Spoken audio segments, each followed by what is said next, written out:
these nuts is what I'm doing. Whoa. Whoa. You better calm down, cowboy. Slim Jimmer? Yeah. Slim Jimmer? Yeah. Wait, why do you keep muting yourself? Is it because your mum and dad are in the background? They are. Ah. They are. Go on, get your dad on the mic. Go on, get your dad on the mic. Get your dad to say hi. Come on. No. Come on. Hello, Billy the Wildebeest. Hello, Billy the Wildebeest. You know what I mean, babes? The goat. He is. He is the goat. Chicken balls.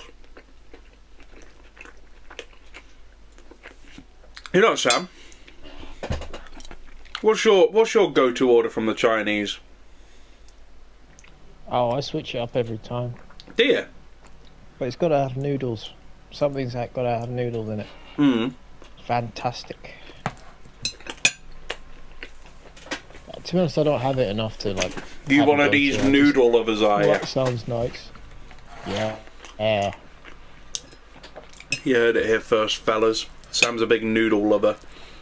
I am. You're just like Po from Kung Fu Panda. You're just like Jack Black in Kung Fu Panda. Udon noodles, best noodles. You know, that just reminded me. I was saying Jack Black.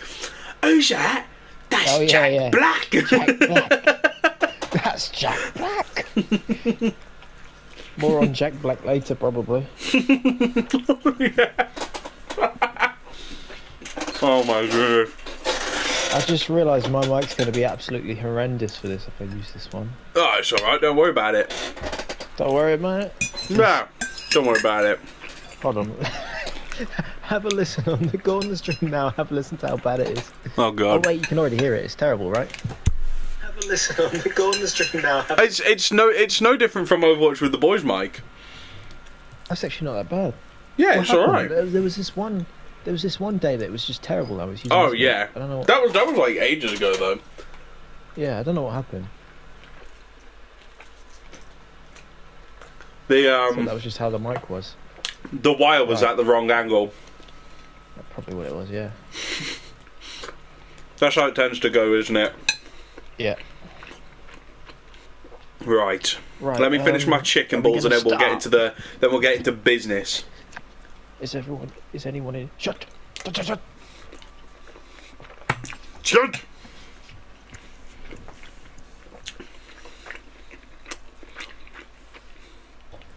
I don't think anyone's in chat, Sam. And you know what? No one's fucking liked the stream yet, so I'm gonna like it myself. Ow. Go on, give myself a like. Give myself a pat on the back. Gives it a like.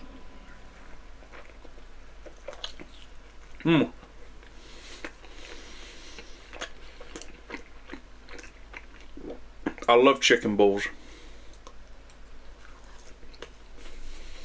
Chicken balls. Are you a big chicken ball fan, Sam? Yeah, good.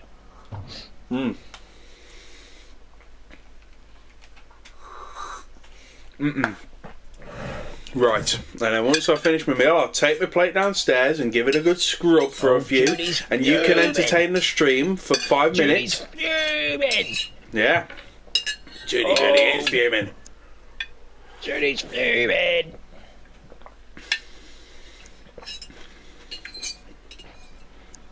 Right, to entertain the stream, Judy, you need to tell us how fuming you are. I think actually you're the only person in it, so it's just... Yeah, other than us two. Hello. Keep an eye on the chat as well. You're right. Purposely unliking now. No! I don't care, it's not my channel. What have we done, Sam? What have you done? What I've done? What you've done? What I've done?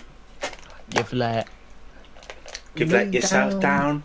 You've let the team down. You've let me down. You've let the stream down. I'm sorry. You've let yourself down. I'm sorry. But most importantly, you've let me down. I'm sorry.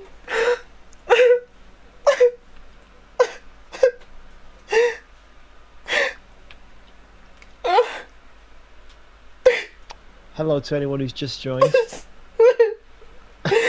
He doesn't know the context of you making those noises. What's going on here? That's me crying because what? Because you've let everyone down. No, don't say that. Don't say that, because I punch blokes in the mouth for saying that. Which one of you cunts wants to get thrown off the fucking planet? Right, entertain the stream for 5 while I go wash my plate from dinner. Entertain the stream. Sam, sing him a song. Play him something on your guitar. Bloody performing act. Bloody perform. I don't think so, actually. Hello. Read any good books lately, Junie? Read it? How's the wife? How's the life?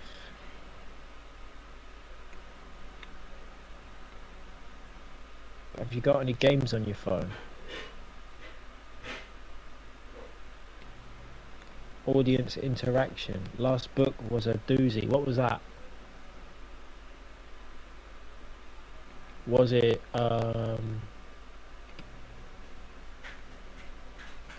Cycling for Dummies? No, you don't what? Oh, have games on your phone. You should get... What should you get? You should get Tetris, I think. I don't have it, but you should. What's that book, though? It better be Cycling for Dummies. I've decided it's Cycling for Dummies. It has to be. Graceless Heart. Sounds a bit... I'm back! I'm back, Sam! 50 Shades of Grey sounds a bit fourth wing. Hello. Sam, I'm back. Did you entertain the stream? Yeah, Junie's reading some absolute filth. What? Last book was a doozy. Filth. Ironically, no, I don't. Lol. Graceless Heart. Lol. Nah, Matthew needs that. Bro couldn't ride a bike for fucking... Don't talk about how I couldn't ride a bike until I was like 14. Don't you dare. Just like riding a bike. Yeah, but Junie's been reading some absolute filth. Well, I mean, yeah, they have Court of Thorns and Roses in their collection.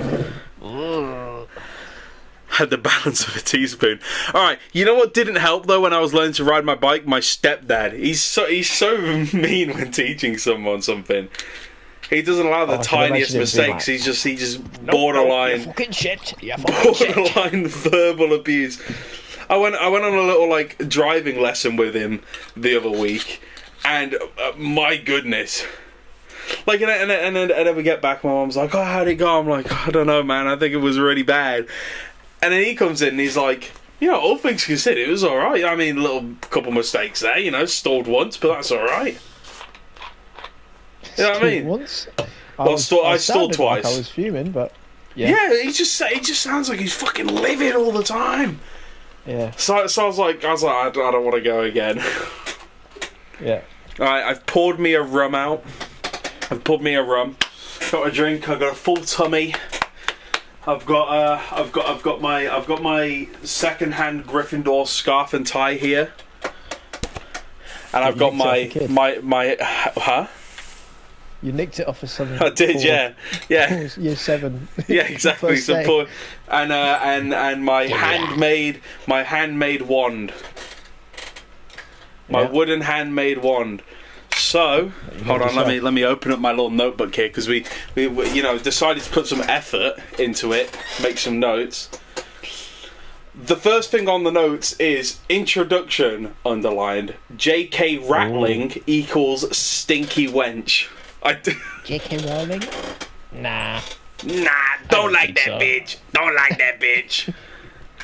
Oh yeah, this is the new reformed Red and Chill, is what we're going to call it, past tense. Because you can't read on stream, right? Because fucking... Yeah, this is Red and Chill. We yes, read. so we read the book, read and now we chill. Now we chill and chat about it. It's, you know... It reads the same.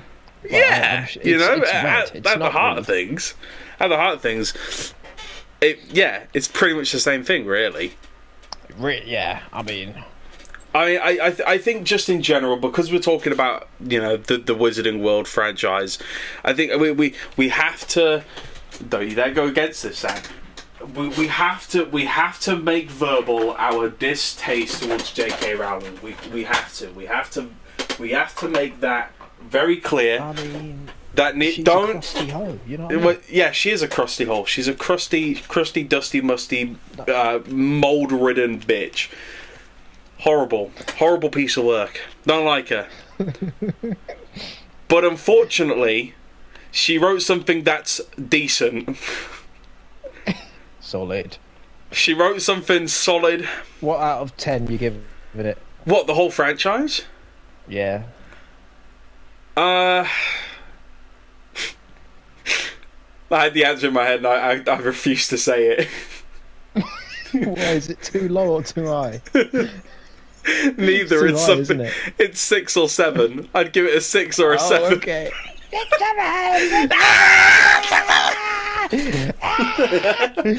Yeah, I'd give it between a 6 or a 7. Like, it's good, but it's not the best. Like, I wouldn't rate it as highly as I'd rate, like, The Witcher, which, like, for me personally, The Witcher's a 10 out of 10.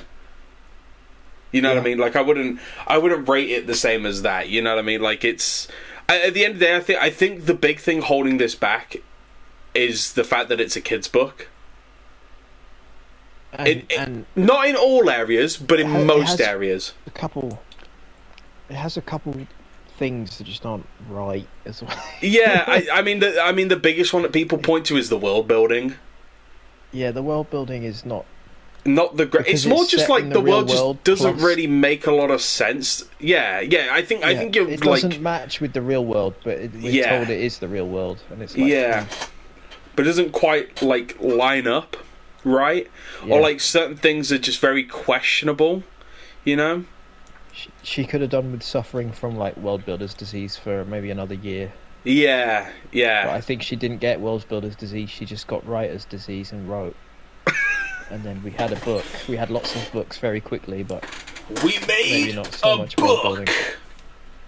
Wow. But it's not the biggest piece of dog shit. Like, looking at it objectively, no, it's fine. like putting aside, you know, the transphobia stuff and the fact, like, the weird like retcons and like Hermione's now black, even though there was no description of her skin being that in the book. In fact, granted, I mean, the one leeway I can give her with that is that I don't actually recall any description of Hermione's skin. People always point to this one thing where they said she was pale, but I think there's like other context. But anyway, I don't care what colour. Or like the weird thing of like, well, not weird, but like, you know, retroactively saying that Dumbledore was gay. And it's like, what does it matter to the story if he is? I think he was though. I think it makes sense. Oh no, yeah, like it doesn't change the story. Like, that's not a bad thing to come out and say. It's just weird that she came out afterwards and was like, "Oh yeah, by the way, he's like totally gay." Him and Grindelwald, you know what I mean? Like, did you really need to? Did you need to come out and clarify that? You could have just released the Fantastic movies and let us figure it out from that. You know what I mean? There were always going to be people saying it regardless, because every internet community around a fandom, like around a thing, will always say that about every character anyway, regardless. Oh, it's kind of like the you know, the thing of like when you're getting into like a video game fandom and they're like, oh yeah, this main character's like autistic. You're like, huh? Okay. Are they? Are you just projecting? I think that's what a lot of it is they're projecting it onto that character. No, bro, trust me, he's good at maths. It's like I saw like obviously I'm a big Red Dead fan, right? I saw someone say Arthur Morgan has autism. I'm like, in what fucking world? He's the most neurotypical man I've ever met, and he's not real. The amount of steam trains he has the option to go on, and he doesn't even tell you one fact about steam trains. In fact, his autistic micro obsession is horses. That's it. He loves his horses. Arthur Morgan loves his horses. That's not autistic. That's not an autistic. That's one of the only non-autistic special interests. Along with bird watching. No, bird watching is autistic. but horse watching isn't. No, it's because if you ride them, then you're not autistic. Unless you're Charles Oliveira. No, maybe it is autistic. But it's not autistic in the 1800s. Hello, it's me, Charles Oliveira. You know? Happy birthday to you. Let's go. Oh goodness. Yeah, it's autistic now. It wasn't then because it was like a valid mode of transport. Now it's now it is. Yeah, because now it's like, why are you doing that? Get a car. Do you think any of the characters in Harry Potter were autistic, other than Hermione? Harry. Are you projecting? I'm not autistic. Are you sure? Are you I've taken sure? the test a bunch. I'm yeah. Okay. Well, you've done your BuzzFeed quizzes, you know. Oh no, I've done the Autism Detect official quiz. Oh yeah. Yeah. Well, we'll have to do that at some point. I haven't seen that one. Yeah.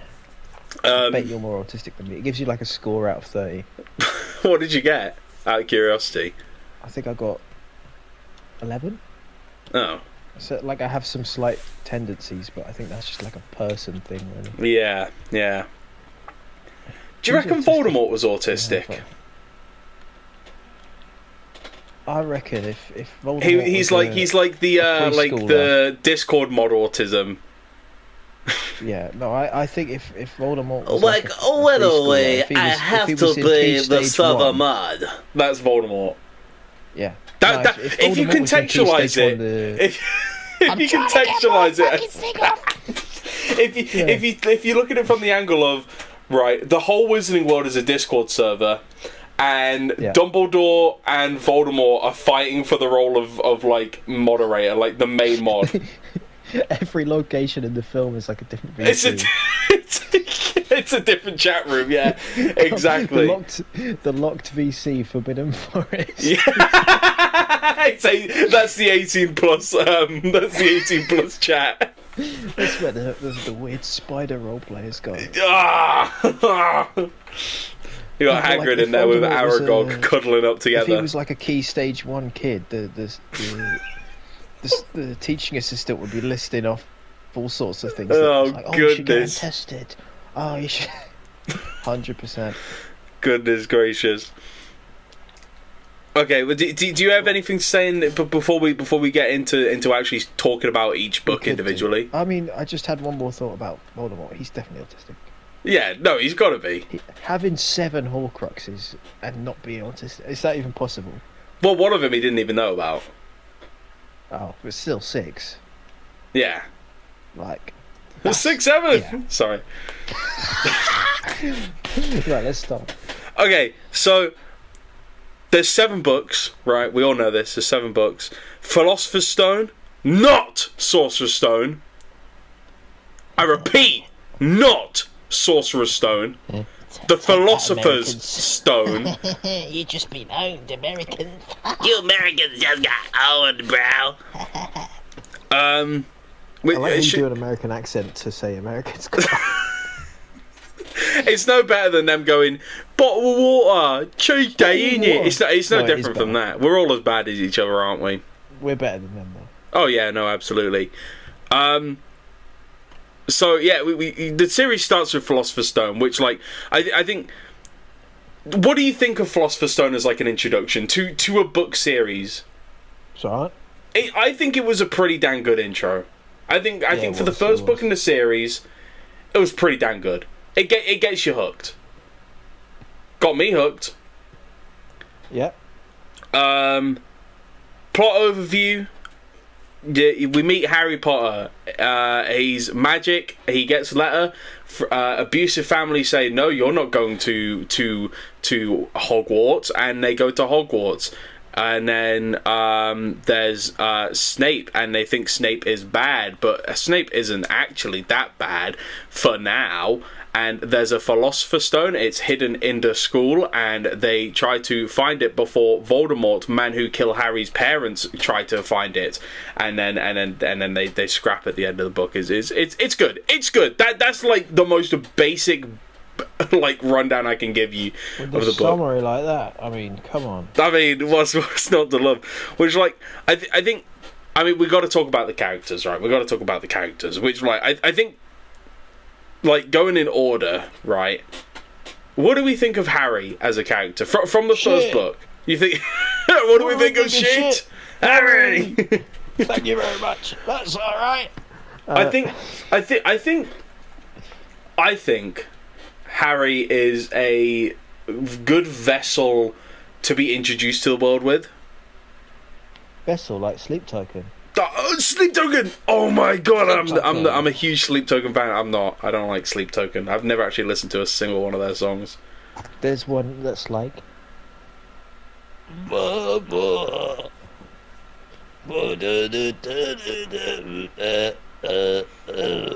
Wait. Oh, I think I know the one you're on about. It's the one that went viral on TikTok. On TikTok, yeah. Like anything else they do. I It's got like a donkey for a sign of God. That one. Yeah. Yeah. It's funny. It sounds like some shit pop song. It's at the end. It's on the book talk. Like it's on the book talk TikToks, isn't it?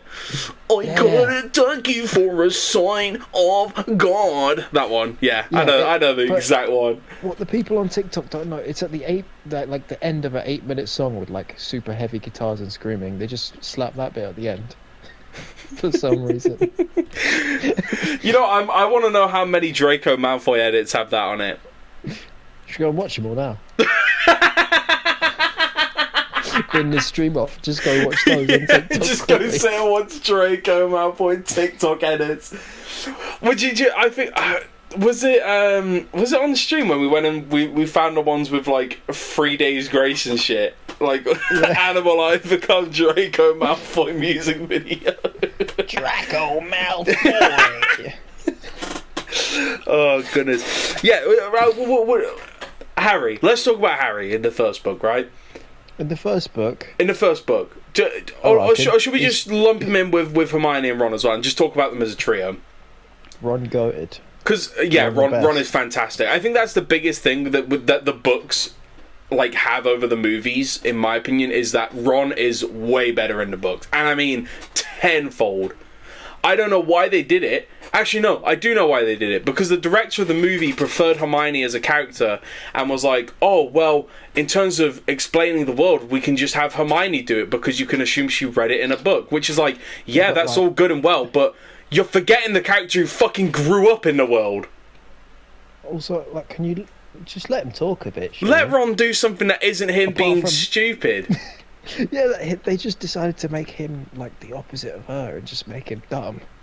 I mean, we can come back to it because I feel like it's more prevalent in Chamber of Secrets. That's like the one with the big moment. But in this, they do have a moment. It's the Devil's Snare bit where in the movie, Ron's fucking freaking out. And Hermione's like, I got this, Lumos, you know, and all that shit. But in the book, it's Hermione who's freaking out, and Ron who goes, you're a fucking wizard, aren't you? Cast a spell. And, like, because he can't reach his wand. So, that's like from the start of the series, one of the big moments. I feel like as the series went on, it didn't really be as big of a thing, but, like, I think Ron was, like, kind of, like, cursed from the beginning because of that, to be, like, the dumb friend. You know what I mean? Yeah. Whereas Harry just isn't. I think. Yeah, Harry just isn't really smart at all. He's not really super special, other than the fact that he's the boy who lived. Like, other than that, he's like super mediocre, which is kind of refreshing in a way. I mean, in a nowadays sphere, right? It's kind of refreshing where you have like a lot of these like fictions where like the main character is new to the world, but they're mystically good at everything. You know what I mean? It feels a bit like that in the film. In the film, it definitely feels a bit like that. In the books, though, it definitely didn't, and Harry doesn't really feel super outstanding. Like, other than the fact that, like, he was good at defense against the dark arts, like, naturally as he grew up, but that's because he had to face so many foes that, like, you kind of just would be like that, you know? Yeah, you would. Hermione, I mean, Hermione's aight. She's aight. But Ron is the GOAT. He's probably, like, one of the best friend archetypes, I'd probably say. He's one of my personal favourites.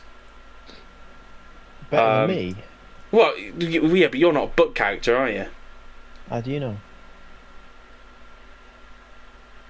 I don't. See? You're right, I don't know. You're absolutely right, Sam, I don't know. We could all be characters in a book. We can all live together. We can all live together. Liar. No. Shoot out. She's, I don't know, Walking Dead reference. Yeah, Hermione's okay. She's aight. You know what? Who's your favourite character in the first book?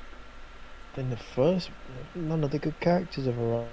Yeah, they have. What do you want about? I'm joking. No, Snape in the first book, just because he beats the shit out of Quirrell. One of the best scenes. I'd say it's between Snape and Dumbledore and Hagrid for me in the first book. Like between those three in the first book. Yeah, I mean Hagrid is elite through and through. I don't think there's been a single part of the entire book series reading it through that I disliked Hagrid for anything. Shouldn't have said that. I should not have said that. He was class. Snape's fucking iconic anyway. But I think, would he have been as iconic like before the movies came out? Because obviously Alan Rickman cemented the role. Like, I mean, actually, you know, we have someone who read the books before the movie came out. I'm pretty sure, Junie. Which, like, you know, pose a question to chat here. What was the consensus around Snape, or what did you think of Snape before Alan Rickman played him in a movie? You know what I mean? Because I think that's one of the things that definitely makes Snape so appealing is just Alan Rickman's performance. But, like, even that, having been someone who watched the movies first and then read the books, like, in my mind I always imagined Alan Rickman, and so therefore that always made Snape more appealing of a character to follow for me. Just because of how iconic the performance was. Didn't like him, still didn't like him, but Alan Rickman. There you go. Alan Rickman. Was Snape like still like pretty iconic though? Like was he still like felt to be like popular in that sense? Like not even popular as in like well liked, but like a lot of people were like, oh, this dude's like got some shit going on, you know. Well, there was a cult based off him, wasn't there? There was, yeah, the Snape Wives. The Snape Wives, where they like give some. Are they still around? They can magically speak to him. The Snape Wives. Yeah, are they around? I know, I was like 12. Okay, fair enough. Huh? I want to join. Yeah, Snape Wives are still a thing, yeah. Can I join? I might have to join them. I think it'd be really funny. Can we just like join them for a week? Free trial. Free trial of being a Snape wife. Yeah. Goodness gracious. Well, I'd want to be a Dumbledore wife. Yeah, you'd have to start that. That's a new thing. Yeah, I would actually say in terms of the first book, I'd say Dumbledore's my favourite character in the first book. Yeah. Yeah. I don't know, it's like a lot of people compare him to Gandalf, but they're very different characters, very different people. And I don't like the comparison between the two. I don't. It's just because they're old wizards. It's just because they're old wizards, but like they're very different as characters, and dare I say, I prefer Dumbledore. Yeah. I feel like I'd be lynched for that. I probably will, but I prefer Dumbledore as a character to Gandalf. I was going to say 3 viewers, but 2 of them are us. Junie's going to get you. I was like the only one of my friends who reads it, so I don't know about the whole fandom before the internet. The comparison is because they're old wizards with long beards. No, Dumbledore is better. The thing is, like, Gandalf is awesome. Gandalf is great. And the thing is, you're comparing 2 different characters from 2 different series that were written at 2 different times, right? But I prefer the character of Dumbledore because he feels more complex and like more of a person. Now Gandalf technically isn't a person, he's like a fucking angel or some shit like that. He's like some demigod, right?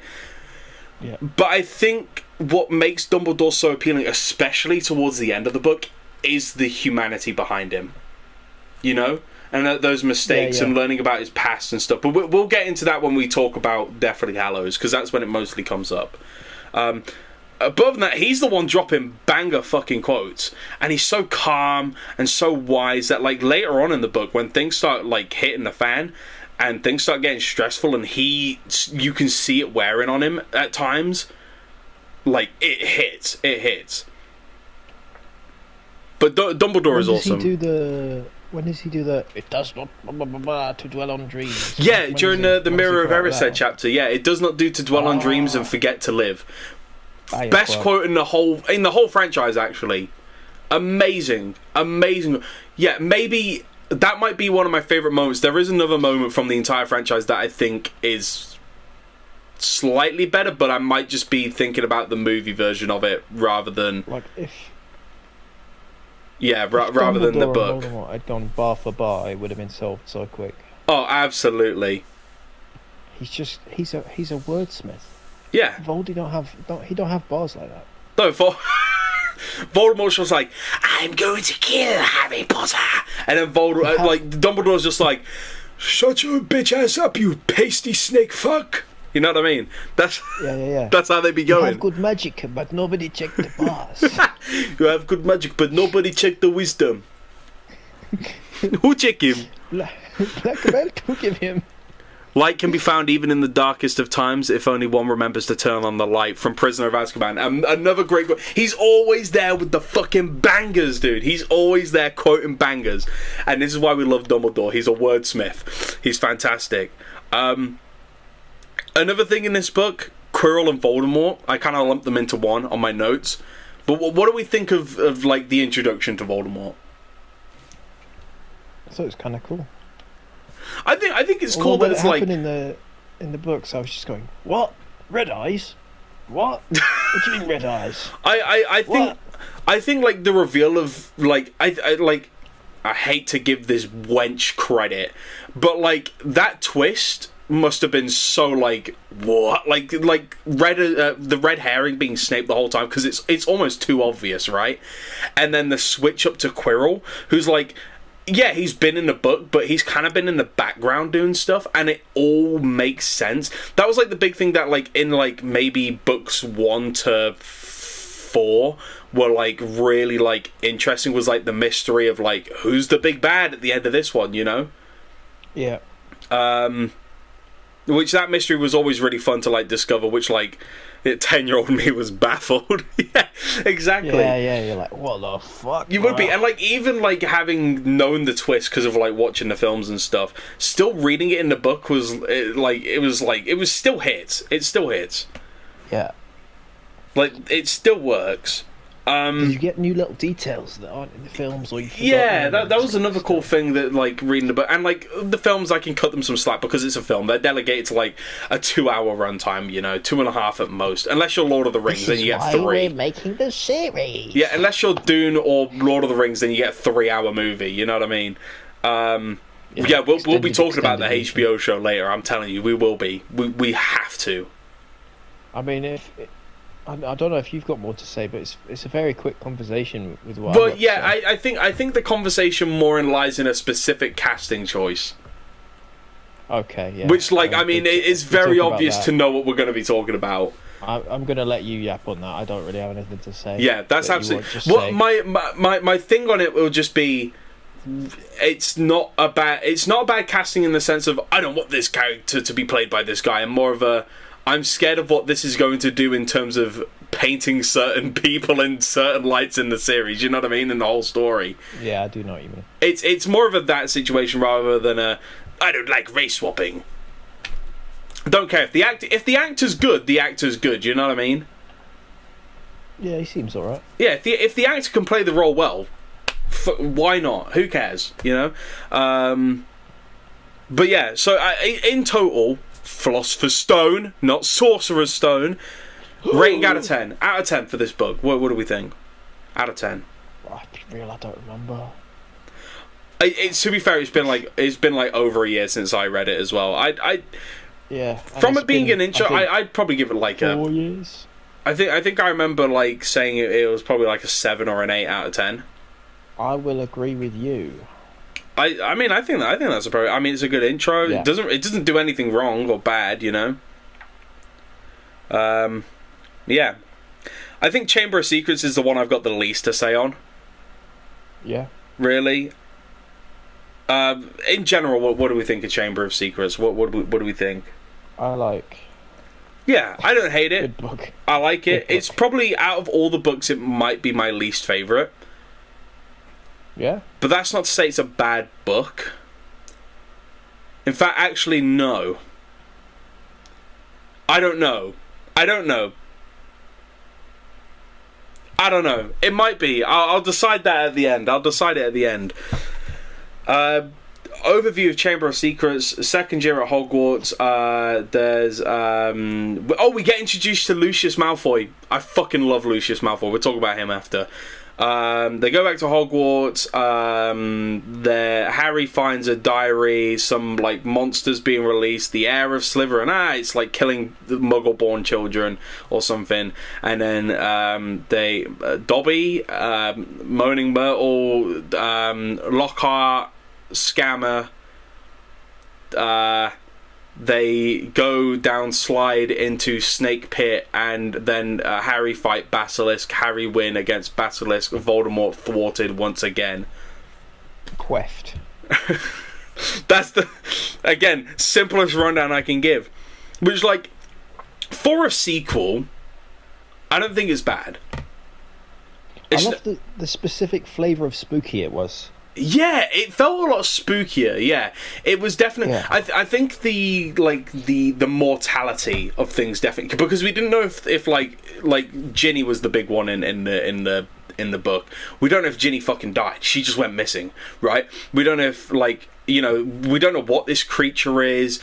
All we know is it's in the walls, right? It's like using the plumbing, like the sewage to like get around, which like those are going to be some massive fucking pipes for that thing to get around, but that's beside the point. And then like Harry hearing voices and shit. It definitely felt a lot more like light horror, like kids sort of horror. Yeah. You know? Which is the best sort of horror, I think. Do you reckon?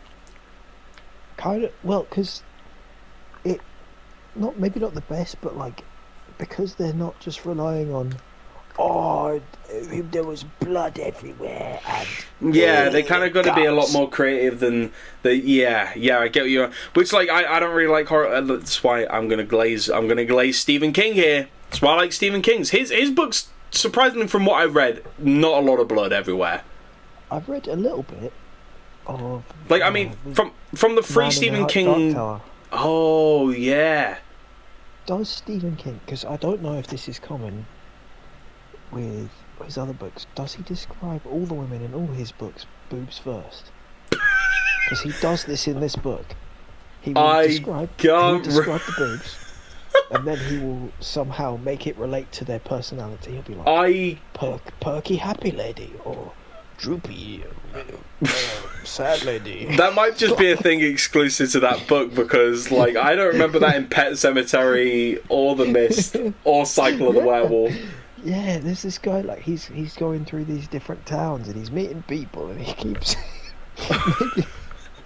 I'm glad J.K. Rowling didn't go for that writing style. Imagine it describing McGonagall. Swing.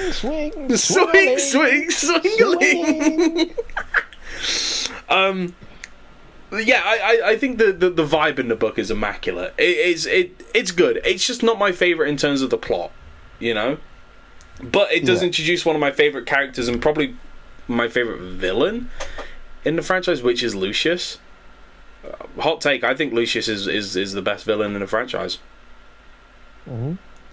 Because of capitalism. No, not because of capitalism.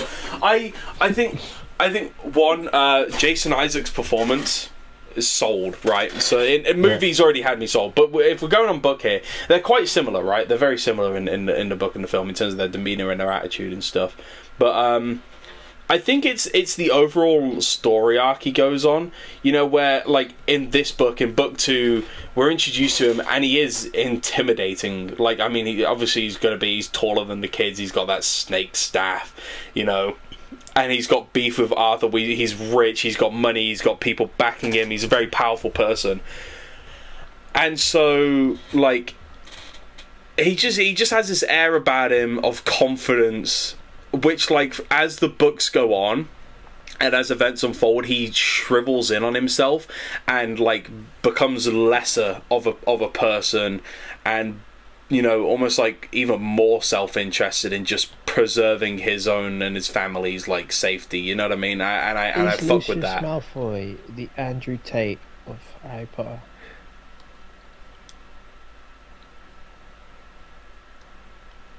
Yes.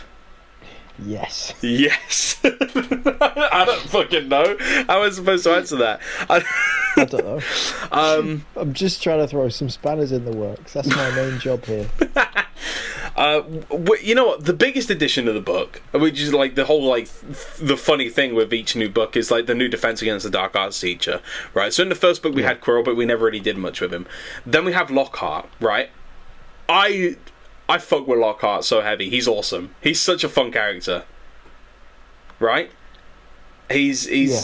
I think it's like the charm that he lets on. I mean, J.K. Rowling's a bit weird describing all the girls getting fucking flutters for him, but like we can like, that only gets worse in my opinion as the series goes on with weird shit like that. Yeah, she has a bit of a. She has a bit of a weird thing with that. A bit of a weird thing with age gaps. We'll get to that later. I hope they fix that. Yeah, she does. Yeah. Yeah, and then big one. I'm not going to say it now, but you know I'm going to have a massive rant when it comes to this. Greyback. That's all I'm going to say. Oh, yeah. You know I'm going to have a big fat fucking rant when we get to that. Yeah. Mr. Greybay.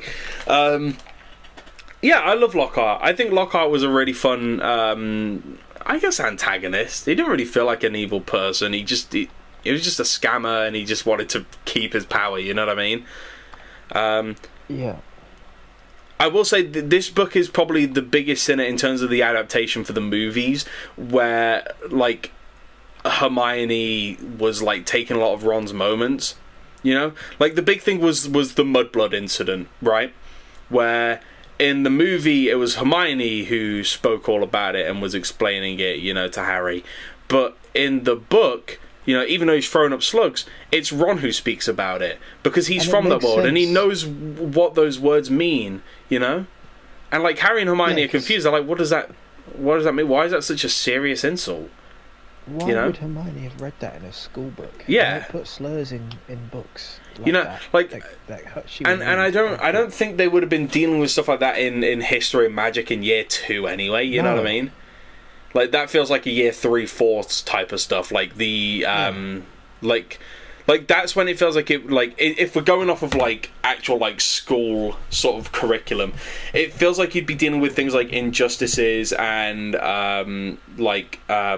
what's the word? Discrimination in like 3rd to 4th year and over. Yeah. Not really second and first. Like, I feel like second and first is when you're learning about the founders of magic and, like, you know, super big important historical events that happened. You know what I mean? Yeah. If you try to start year 7s on the fucking Cold War, they're gonna. It's not gonna go well. You try and start year 7s on fucking racism. It's not. They're not really going to grasp it as well, I don't think. Those two at the back. He said racism. Yeah. So, if I say black, does that mean I'm racist? I remember in like primary school, people would say, just mention the colour black, and then someone would be like, isn't that racist? Yeah. It's so stupid. I'm describing my pen, right? Well, like, brown would be another one as well. It's like, can I have that brown pen? And someone's like, oh, how dare you? Oh, sorry. Maroon. That maroon pen. Maroon. Maroon is French for brown, right? Yeah, but it's English for dark red. Well, yeah. But, you know, can I have the maroon pen? I see. Again, I don't really have anything else to say about Chamber of Secrets other than that, really. Harry doesn't change. Oliver Wood's Lockhart, funny. The Logan Paul of Harry Potter.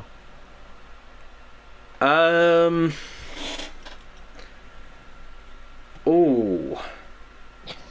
might have to just start doing this with all the characters.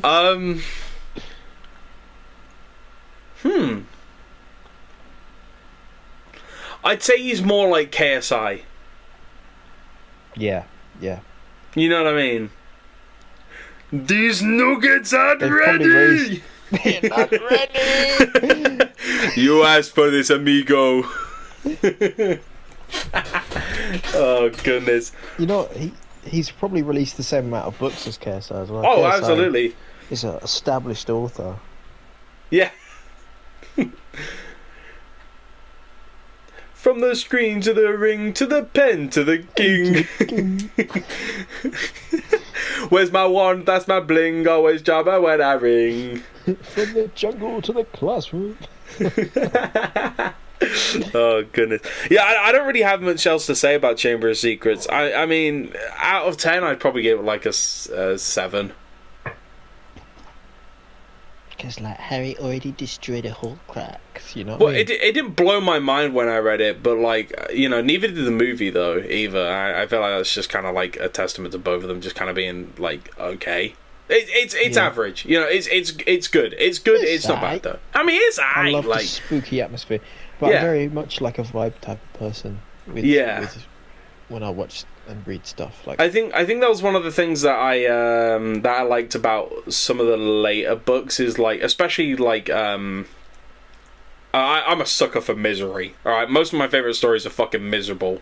That's why I liked Deathly Hallows going into it, but we'll talk about more on that later. But next is The Prisoner of Yapskaban, as I wrote it down, because like we're probably going to yap a bit about this because like this is our favorite one, right? Yeah. Which I mean, is it your favorite one? Is it your favorite book and movie? I think so. It's definitely my favorite movie, but actually thinking about it, I don't think it's my favorite book. What's your favorite book? 5. Which one was 5 again? Order of 4. Phoenix? No. Yeah. No, my favorite book is probably Half-Blood Prince. That's a bit gay. Why? How's that? I just felt like I loved Half-Blood Prince. That was my favorite book, but it's not my favorite movie. Prisoner of Azkaban is probably my favorite movie. Yeah. Which Prisoner of Azkaban, as we're going to call it here. Plot, they're back for third year. Surprisingly, Voldemort isn't like the key focus this time. In fact, it's escaped lunatic Jack Black. Jack Black. Who's that? That's Jack Black. Reckon he's mad. Escape lunatic Sirius Black is on the loose. Apparently he's hunting down Harry Potter. He killed one of his parents' friends and ratted them out to Voldemort, which got them killed. Harry's a firm believer in this. I'm going to go into more detail on this plot because this is like the one that we love, right? They get to Hogwarts. They start seeing like a lot of like just like symbolism and signs and shit, a lot of divination stuff. It's very much like trying to play on a theme of like superstition in this book. I find like stuff with the Grim, you know. And there's a lot of stuff linking in with Harry's parents in this one in terms of their past relationship. There's Dementors at Hogwarts looking for Sirius Black because they want to keep the students safe. New defense against the dark arts teacher Lupin, the goat. Our goat. He's amazing. We love Lupin. You just he's hype, but Snape has beef with him. Chocolate. Huh? Oh, the chocolate scene. Have some chocolate, mate. Have some chocolate. That'll sort you right out. Have some chocolate. That's my biggest problem with the film, right? Why? He doesn't say have some chocolate. He says have some food. Character ruined. Just right there. Too fucking right. Have some chocolate. Have some food, Harry. Have some chocolate. Wait, because it's supposed to be like the sweetness, you know, like the sugar gets your energy back, you know what I mean? Like, he gives him chocolate, he just doesn't say chocolate. He's like, have some food. It's like, what? What are you doing? But yeah, no, they go to Hogwarts, they meet Lupin. Snape has beef with him because Snape just fucking hates everyone, and I love that for him.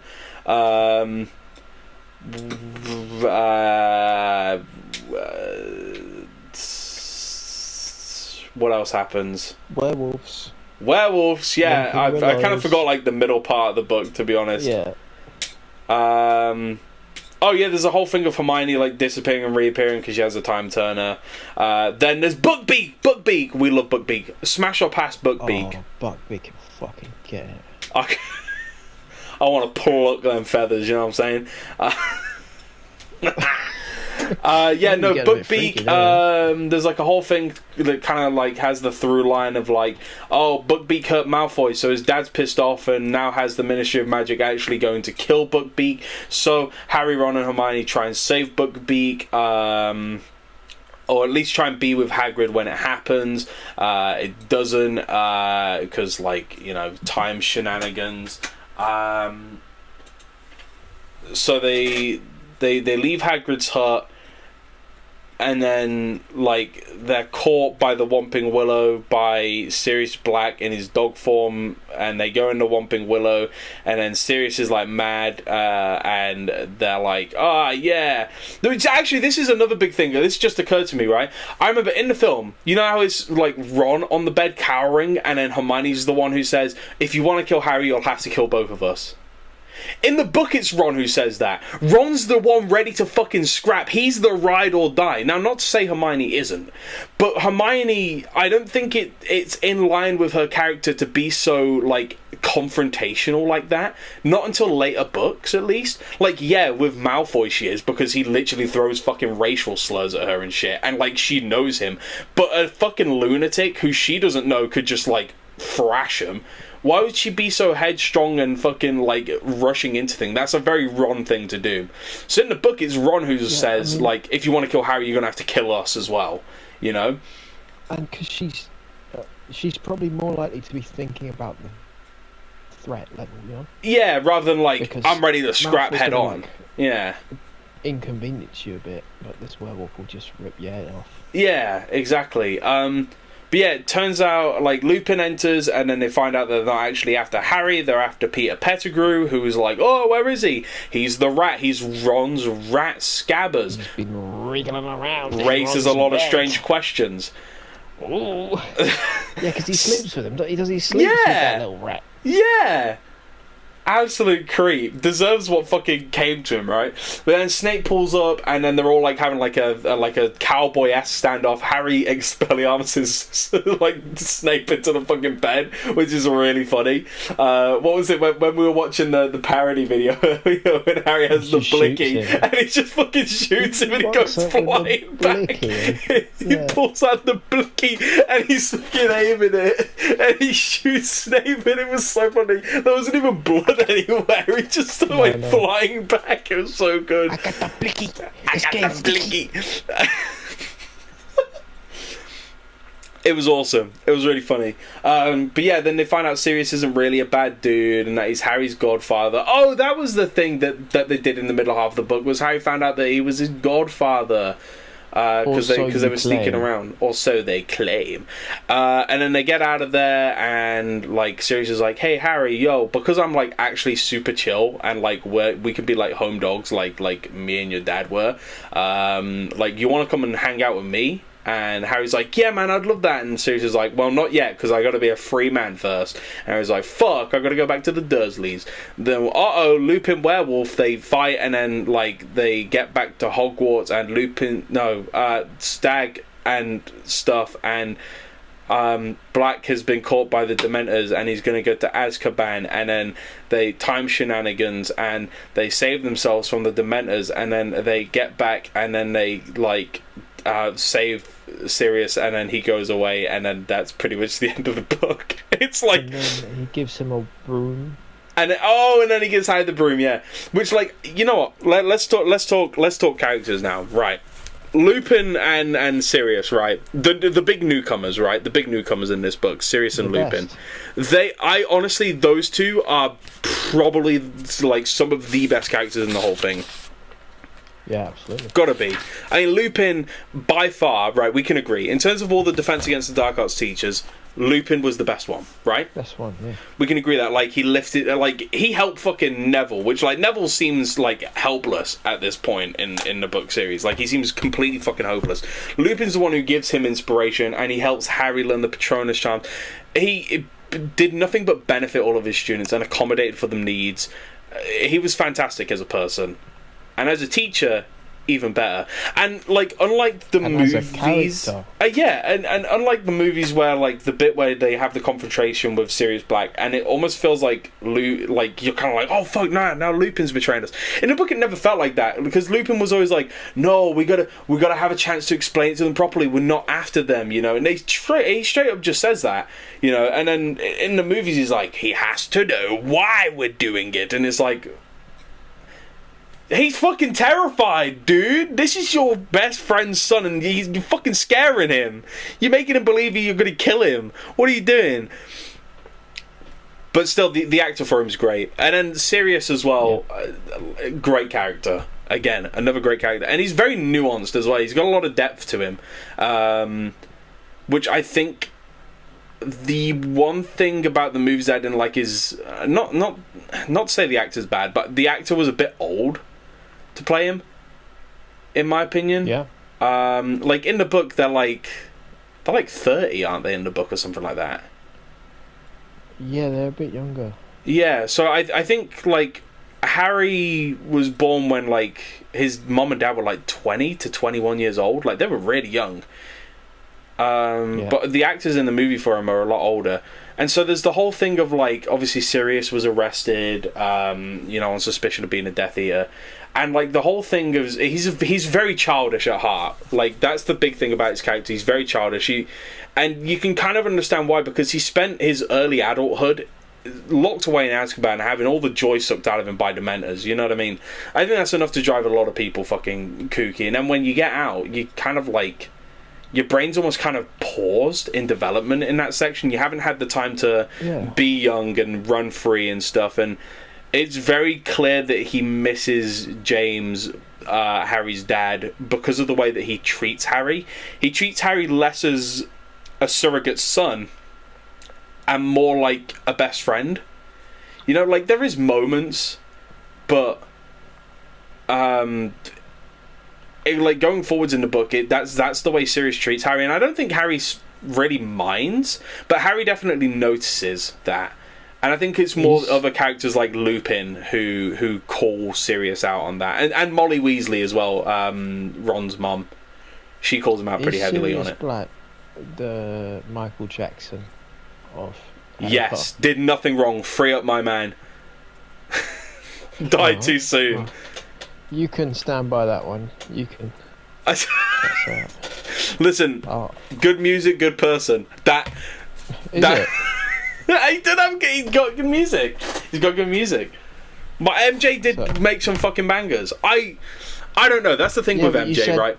The thing is with MJ, we don't know. There's a lot of proof, but then like a lot of that proof's been disputed. But then there's other proof that's come out, and they think it's enough to be disputed.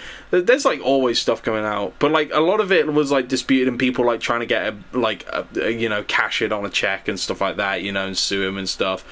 What about old Home Alone boy? Oh, Paul McCartney. That's the one, yeah. Paul No, McCartney. Paul McCartney. Yeah. Not Kevin McAllister. That's the name of the actual character. What's his name?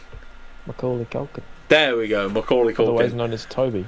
I don't know. That one's another one that's like it's weird. You know what I mean? I mean, Macaulay Culkin said that nothing weird happened.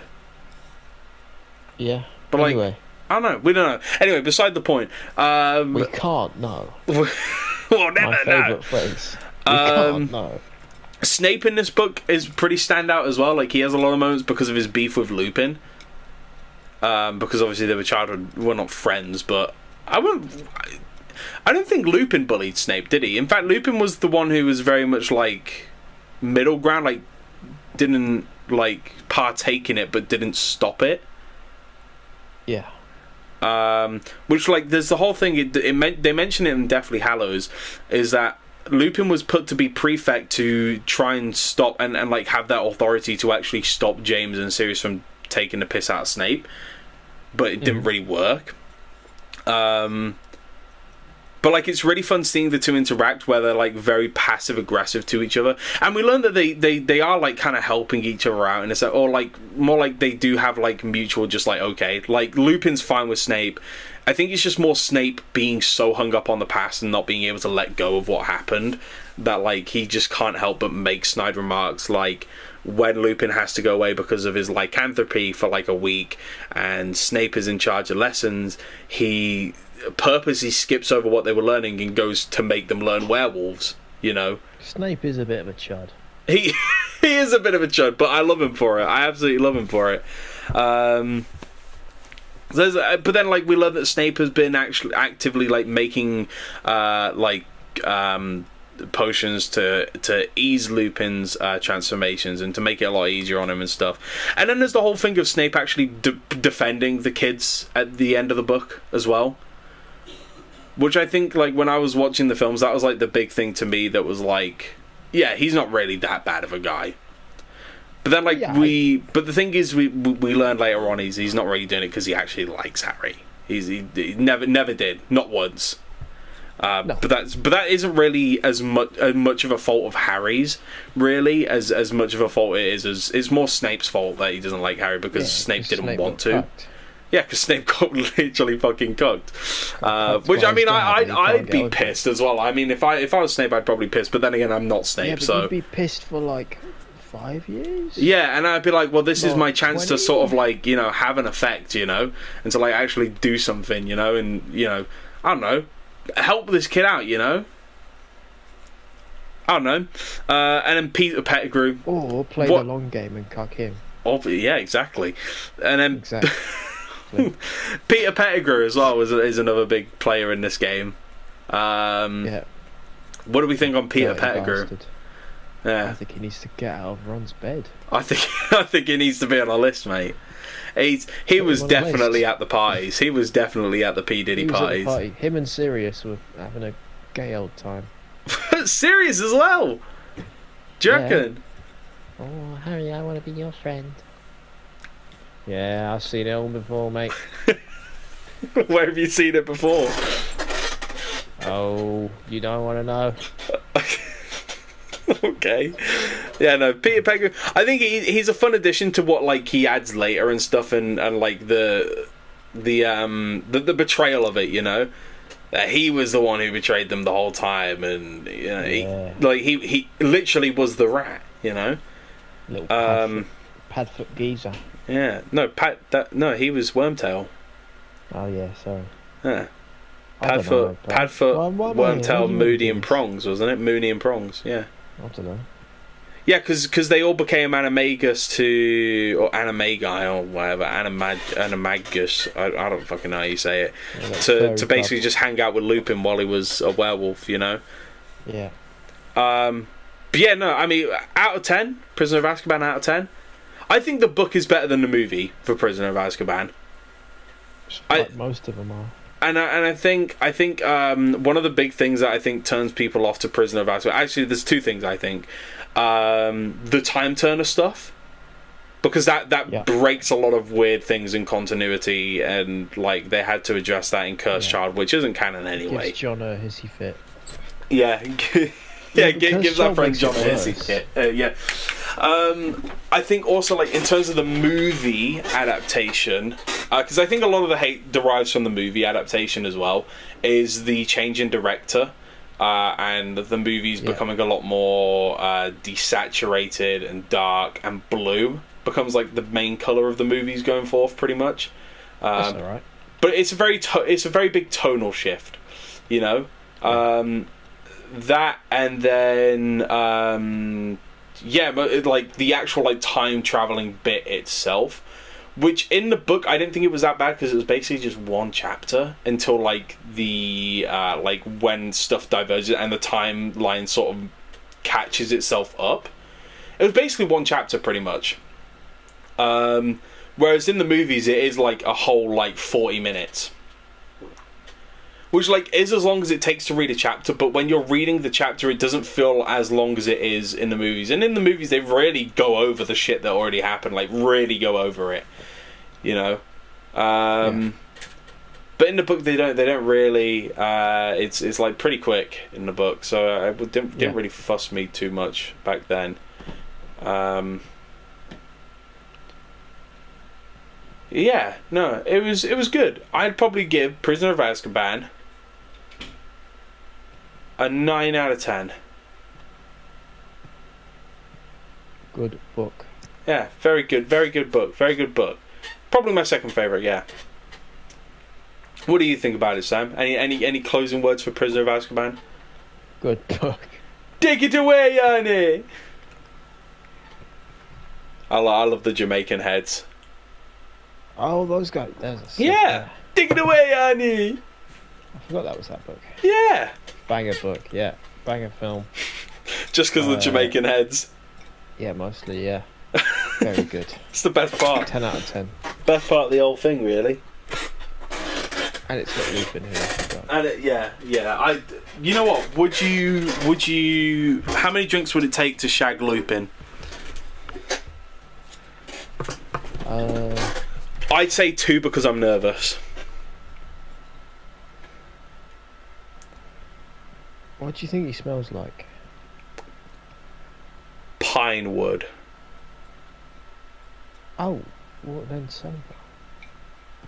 Because I'm thinking of like wet dog. I think after a transformation, yes, but when he cleans himself up and is very presentable, I think he smells of like wood shavings and stuff. Also, what time is it? Because I'm not dealing with the werewolf business. Oh no, don't worry. It's probably like just like a couple days after his last transformation. Oh yeah, it's fine then. Yeah. He's not on his cycle, you know. He's Yeah. Yeah. It's not his time of the month yet. Well, yeah, I have a lot of love for him because like I've mentioned this a lot on the streams for like Read and Chill before. Is that werewolves are my favourite monster of all time. So cringe. Which like is one of the reasons. Shut your bitch ass up. Which is one of the reasons I love Lupin, and is also the reason why I was disappointed with Greyback in the later books. You know, but we'll get into that when we get into that. Next book, Goblet of Greyback Fire. The Bill Cosby of Harry Potter. No, he is the he's the R. Kelly. Same thing, isn't it? yeah, you know, fair enough. Yeah, Goblet of Fire, the 4th book in this series. It's a pretty damn good book. There's a pretty damn good book, Chad. Goblet of Fire is a good book, which I think was even more amplified because of the movie not being the best. I'd say it's the weakest of the movies, but one of the strongest books. Yeah. Definitely. Which, like, given Especially that given I'm a hater of tournament arcs, this shit slapped. Because I don't really like tournament arcs. When I say tournament arcs, I mostly end up thinking of anime tournament arcs, which are pretty much the same thing, where they just put people against each other in a 1v1 fight, which is boring, I right? think it's boring because they often do it when they're like, I don't know what to do. Yeah, it's like, we don't know what tournament. else to do for the plot, so we're just going to do a tournament and let everyone scrap it out. If you do it purposefully, then it's okay normally, but... Yeah, which, like, the it's Goblet like, of Fire... I don't know what to do. Yeah, which Goblet of Fire, 4th year, the Goblet of Fire hadn't been on for a while, and they were working out shit to do. Actually, no, let's start from the beginning of the book. World Quidditch thing, Death Eaters attack, and everyone's scared because everyone's like, oh, they're on the rise again. Pretty spooky shit. They go back to Hogwarts because of all this stuff that's been going on. They kind of want to, you know, unite the wizarding world in different countries and stuff. And so they redo the Goblet of Fire, but they add some restrictions to it, such as age restrictions. And yeah, so we get the Durmstrang students and the Beauxbatons Academy students. The French, French pigs. Sorry, Sam. And nah, you're wrong. We also get the introduction to another fantastic character, Alistair Moody, but we'll get into that because it kind of isn't. Which, like, is a weird thing because do you think... You know, I'll ask this question after. So, the Goblet of Fire, they're like Sam catching a stray. He is. It's not my fault he's French. It's not my fault you're wrong. Okay, Frenchie. Oui, oui. You haven't been. You haven't been. Ho, You ho, haven't been ho. to France. Ho, ho, ho. You haven't been. Bleu. You haven't been unknowingly Bleu. verbally abused by a waiter. Oui, oui, je m'appelle Bonjour. Nah, you just don't know ball. No, if you Yeah, well, your unknowingly ball's been verbally popped, abused mate. by what? Your ball's been popped, mate. That's it. Yeah. What? Where are you getting this from? I don't know. I was trying to come up with a comeback. It really didn't work. Yeah, you just don't know ball. Shut your bitch ass up, boy. You shut your bitch ass up. Tais-toi, huh? Yeah. Au revoir. If you kept doing your French lessons, yeah, you'd know what I just said to you. Did you just call me a slag? Pretty much. No, I didn't. I told you shut up.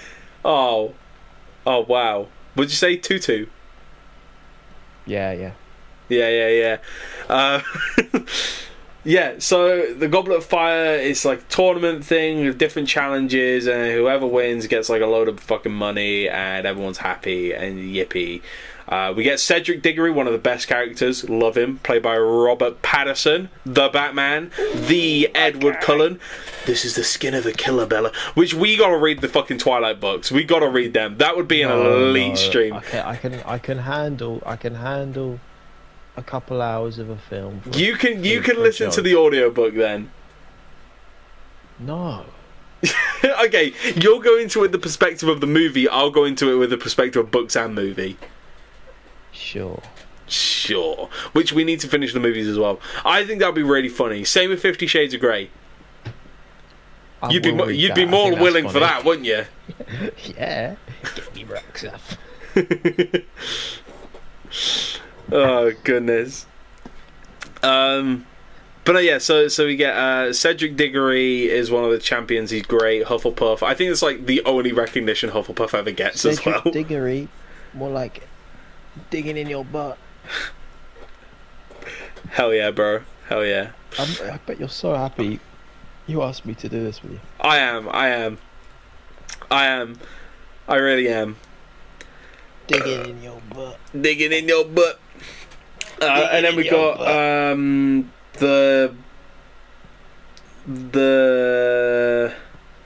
the other guy.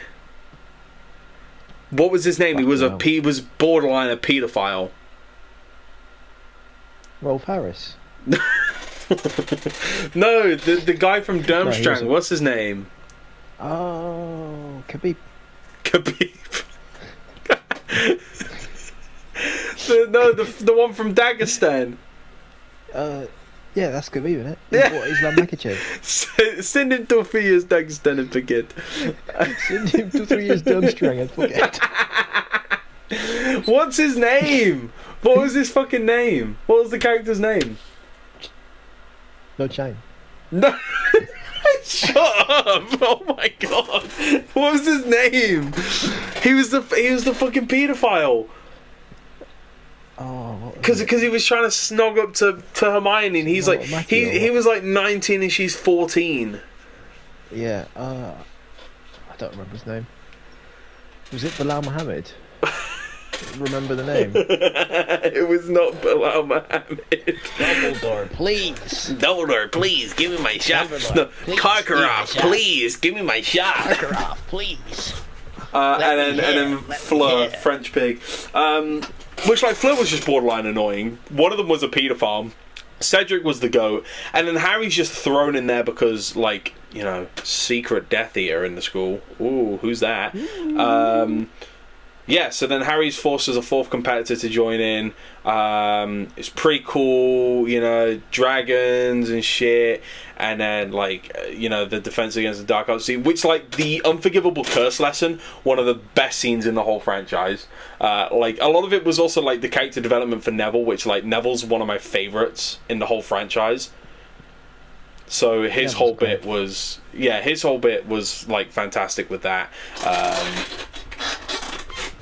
So yeah, we get that, and then there's like the sea task, and then the maze after that, and oh yeah, the Minister for Magic's fucking capped as well.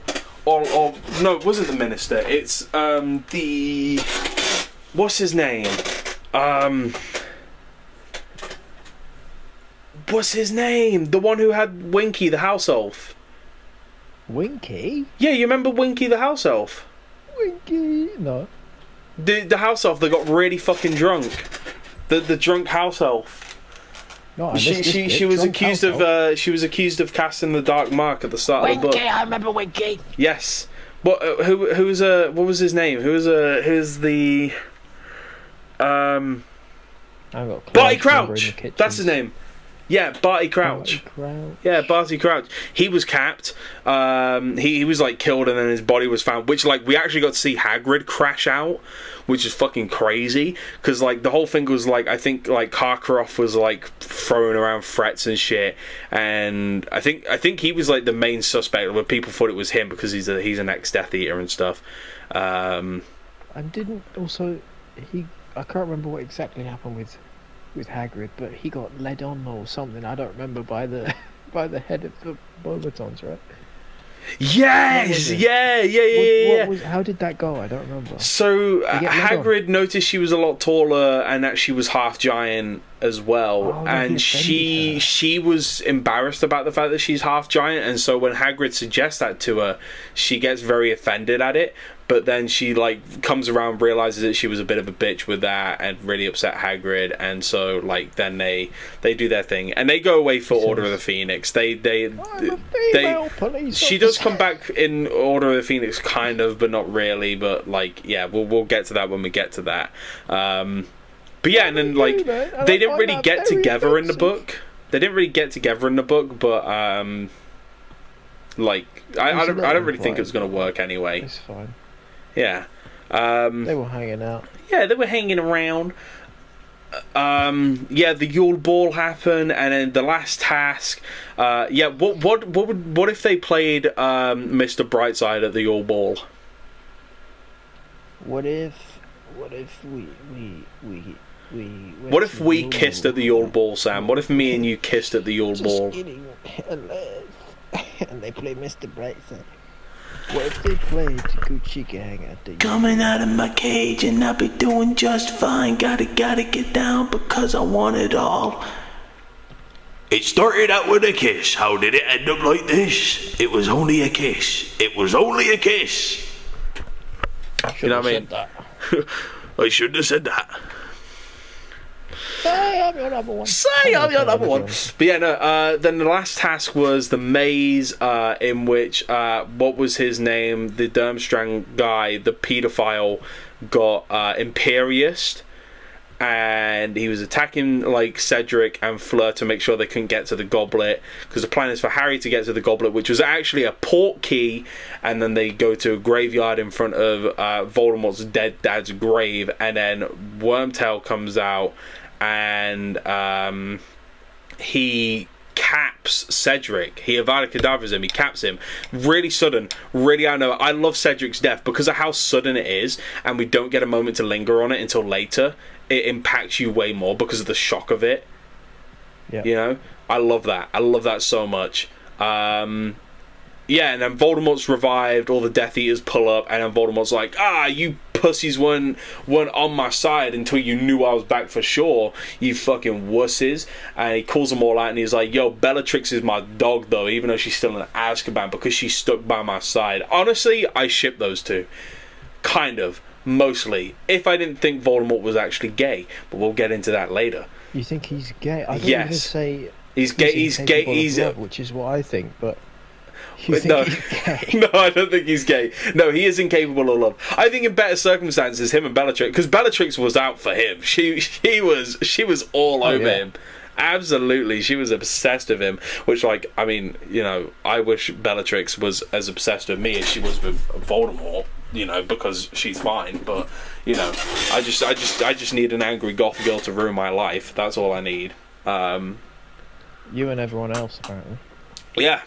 At least I'm not alone in that sentiment. Yeah,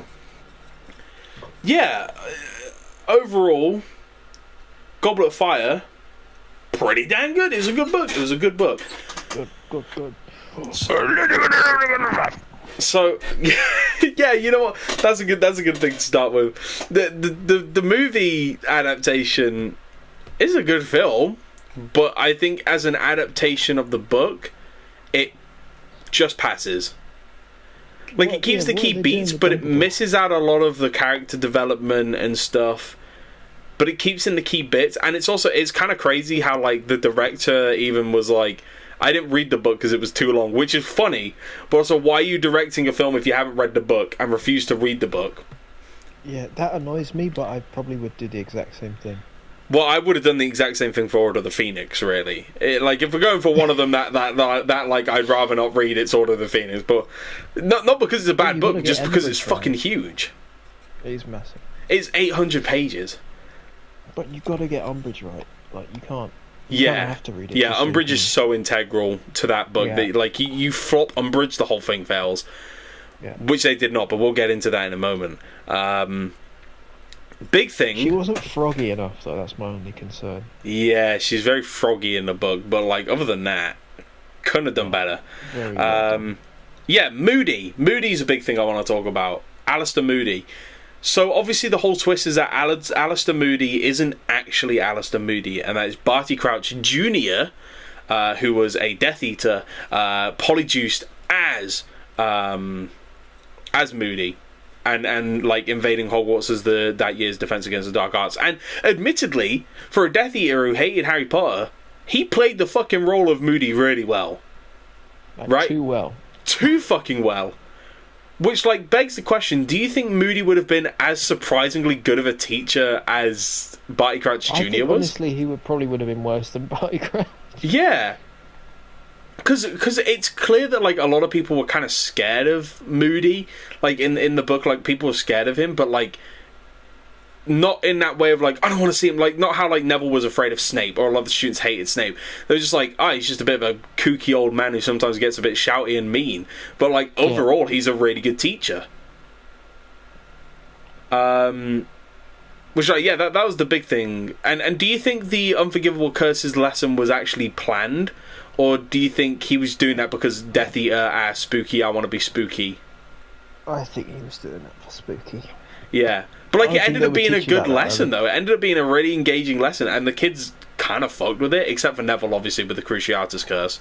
Which then, like, begs another thing of, like, I know it was all, like, a double-cross thing, because which is also another thing. I like that in the movie, it was Neville who gave Harry the gillyweed and not Dobby.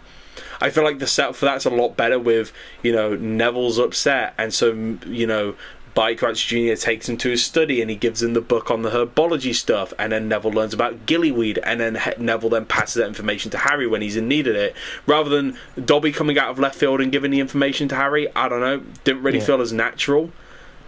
Yeah, that was a bit weird. Gillyweed. Yeah, well, Harry's just in the library and then Dobby's like, I know gillyweed. It's like, fuck off, you little rat. Not to say I hate Dobby. I love Dobby. Great little fella. But I think it was better that Neville was the one that helped him out there. And then, I think, like, the whole mystery of him actually being Barty Crouch Jr. was really well done in both book and movie. He was really inconspicuous until the end when he, like, purposely gives himself away. Really good. And the actor for him was fantastic as well. Cedric, there isn't really much to say about Cedric as a character. He's just chill. He's aight. And I think Robert Pattinson made him even more likeable. Because, like, who doesn't like Robert Pattinson? Yeah, we love Robert Pattinson. You know, actually, if I'm rating his, like, 3 biggest roles to date, which is probably Cedric, Edward Cullen, and Batman, right? Yeah. I would say that Cedric's probably my second favourite. It's not his biggest role. I'd probably say Cedric's my favourite out of those 3. Batman's first. He was an amazing Batman. He was an amazing Bruce Wayne. And then Cedric second, and then Edward Cullen. Because I'm not a big Twilight fan. Edward's kind of a paedophile, I'm not going to lie. You're 118 going out with an 18-year-old, bit fucking weird. Yeah, really weird. In fact, actually, she wasn't even 18 in the first book. I'm pretty sure she was 17. because it's all a coma and it's all in our imagination. Exactly. We watched a theory video on that, and it was actually kind of plausible, and it was really good. Better. It makes the films better when you realise it like that. Exactly. Like that. Yeah. I don't know why, but I wrote Karkaroff. Apparently, my brain, when I was writing the notes, thought he was interesting enough to talk about, but in retrospect, I really don't think he is. I think the most interesting thing that he has going on is the fact that he's an ex-Death Eater, and he knows Voldemort's coming back, wants to get out of there, and he's trying to recruit Snape back into it, which is then when we get the suspicions raised of Snape being a past Death Eater. Yeah. Because Snape's doing a lot of hiding his arm and the dark mark and stuff like that. So, yeah. Other than that, there isn't really a lot to say about it. The book sticks out in my mind to me just because when I was reading it, a troll came into my chat and basically called me like homophobic slurs while I was reading the book. Oh, I think I remember that. Yeah. He was like got a little political, right? It didn't get political. This guy just came in and just started saying shit like, you know, like he was basically just calling me like a slur. He was basically calling me a slur, and then was saying like, oh, for lack of better term, you know, cover your ears, kids. He's basically saying, oh, my mouth shouldn't be for reading and for sucking dick, which is crazy to fucking go in a YouTube live stream to a random person and say, but like, what are you gonna do? That's the book really stands out to me just because of that memory. Mm-hmm. But that's not the book's fault. And I remember the exact chapter it was on as well. It was during the underwater task. Yeah. I remember exactly. And we've brought this person back as a guest. We want to know why. No. Why? Yeah. The big thing in this book is Voldemort's return. That's the big thing at the end, right? That's your big finale event. What do you think of Voldemort's return at the end? How do you think? Oh, I thought it was good. I thought it was really fucking good. I thought it was quite spooky. I like the long drawn out process of things to get him back. And I like this is like the big distinction between book Voldemort and movie Voldemort. Is movie Voldemort's very theatrical. Book Voldemort almost seems like he has an air of not caring about him because he knows he's so strong no one can do anything to him. Yeah, he still has a kind of poetic thing about him. When he wants to, but wants to make his story good. But still. Yeah, but he has an air of confidence about him that almost makes him seem like he doesn't care. But he feels untouchable and he acts like it as well.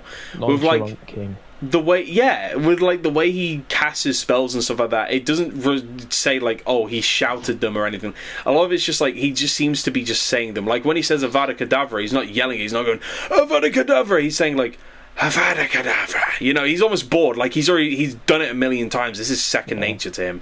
You know, I do still love the. Oh yeah, but the theatrical Voldemort is like still it's just as iconic. It's just as good. Yeah. Which, like, what do you think of Voldemort's look in the book compared to the movie as well? Because in the book, it describes him as a lot more like monstrous looking as snake-like. Not directly that he has like a snake mouth, but he did really. Well, I think it's just because I grew up on it, but I like the idea that he's still quite human, but just with some spookiness. I never was able to imagine.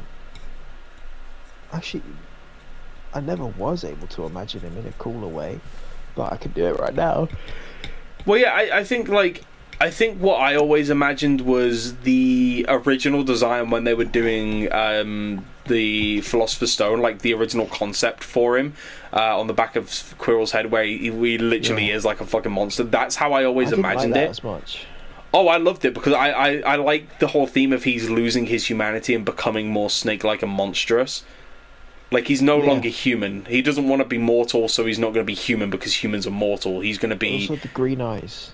Yeah, they're red in the book, aren't they? Yeah, they should be green. I think they should be green because it's very much just like the... Oh, they're red because red is danger and intimidating. But like, I think green eyes, like just slick green eyes, like a snake, would be awesome. Dark magic is green. Yeah, and dark magic is green as well. You know what I mean? Like, do you think the whole symbolism of that is like envy and jealousy? Potentially. Or like disgust, you know, towards like, I mean, it's supposed to look disgusting, it's supposed to look bad and like unwanted, I guess. I don't know. I wonder why green, because I feel like a lot of people would like go like, oh, we're gonna make it red. But then like Maybe the thing it's is just to be different from red. yeah, but then like they chose red for like Harry's Expelliarmus instead, which like you Gryffindor Slytherin. Hold on. oh shit, yeah. Oh fuck, we're stupid. We're so stupid. We just got that. Well, I mean, you could also like put it as like, you know, the red also symbolizes like life and vitality and stuff like that. Yeah. You know, obviously like bravery and heroism. You know, so because it's a very bold color. But in the book, they don't really describe the colors of the spells. The only time I can recall them actually describing it is in Deathly Hallows when Voldemort uses Lucius's wand and Harry's lets out a jet of golden light. That's it. That's the only time I remember them actually describing the color of a spell. Other than Avada Kedavra being green. Other than Avada Kedavra being green, I definitely know they do that. Like that was always green even in the books. Yeah. But yeah, Voldemort's return was fucking sick, dude. It was awesome. He's really cool. He instantly has a presence. He kind of takes over most of the scenes he's in. Yeah. And becomes like one of the best characters in the whole thing. Which like you'd kind of hope he would, being your primary villain, you know? Then that leads us into the next book, Order of the Phoenix. What do you think of Order of the Phoenix? What do you think of it? I like it. I've said the same thing for every book. I like them. But like, yeah, I like these books. This is the thing, is like, none of the books are particularly bad, right? Like, yeah, they might have bits that are a bit like weird or like a bit like I don't really like that. Like, I think there's actually, in terms of the whole book series, there was only like one chapter I actively dislike, which we'll get into that when I get to it. But you know what it is, Sam. Yeah. Order of the Phoenix, basically, off the back of Voldemort's return, the Ministry is in denial. Cornelius Fudge is not having it. In fact, actually, at the end of Goblet of Fire, like, Dumbledore actually got pissed off. We actually saw Dumbledore yelling at Fudge because of his denial to accept that Voldemort's returned.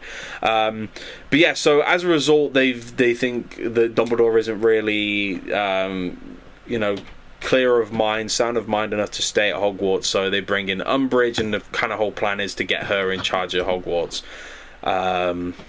She's abusive, she's horrible, she's rude, she's disgusting to the students, but my god, you love to hate her. She's so well written. Eventually, if you read it while you're at school, if you're instantly your least favorite teacher, like yeah. Yeah, absolutely. There's also the whole occlumency stuff where Harry and Voldemort's mind, now that Voldemort's back, they're kind of interlinked, which that leads into stuff later on in the book series. And that kind of like stays a consistent thing throughout all the books, is their minds crossing over.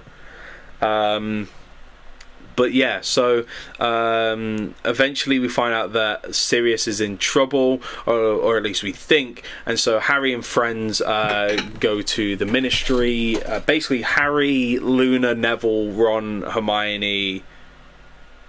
I want to say there was someone else. Ginny, that's it. Yeah, those guys go off to the Ministry. Ginger. To go and help Sirius Black. Turns out it was an ambush, and they end up having to basically fight their way out the Ministry in a like awesome sequence in the book and in the movie as well. But there is, I do prefer I much prefer the book version of it.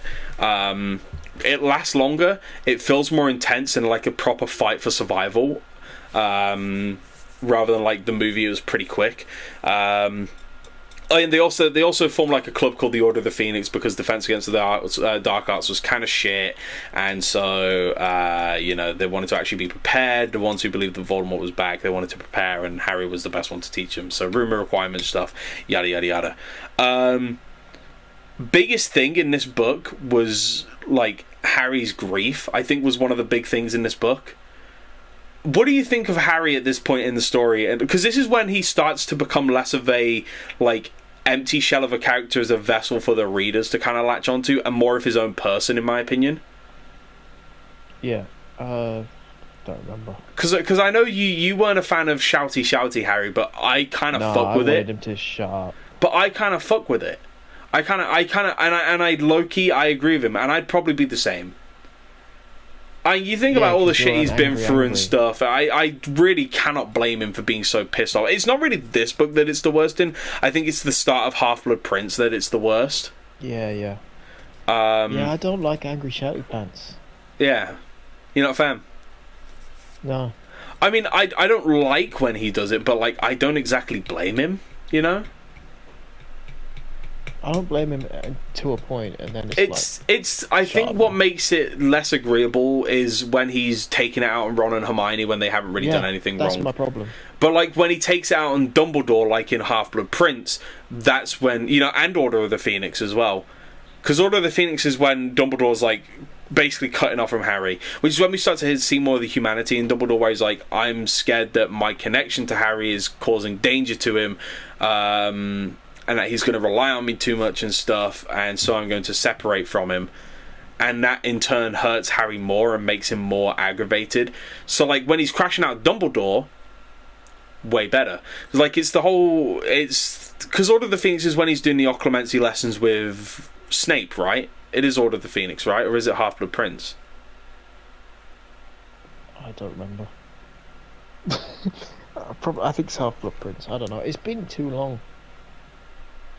I barely caught your streams, and apart from that, let me double check on that because I want to say no, it is Half-Blood Prince, right? It's got to be right.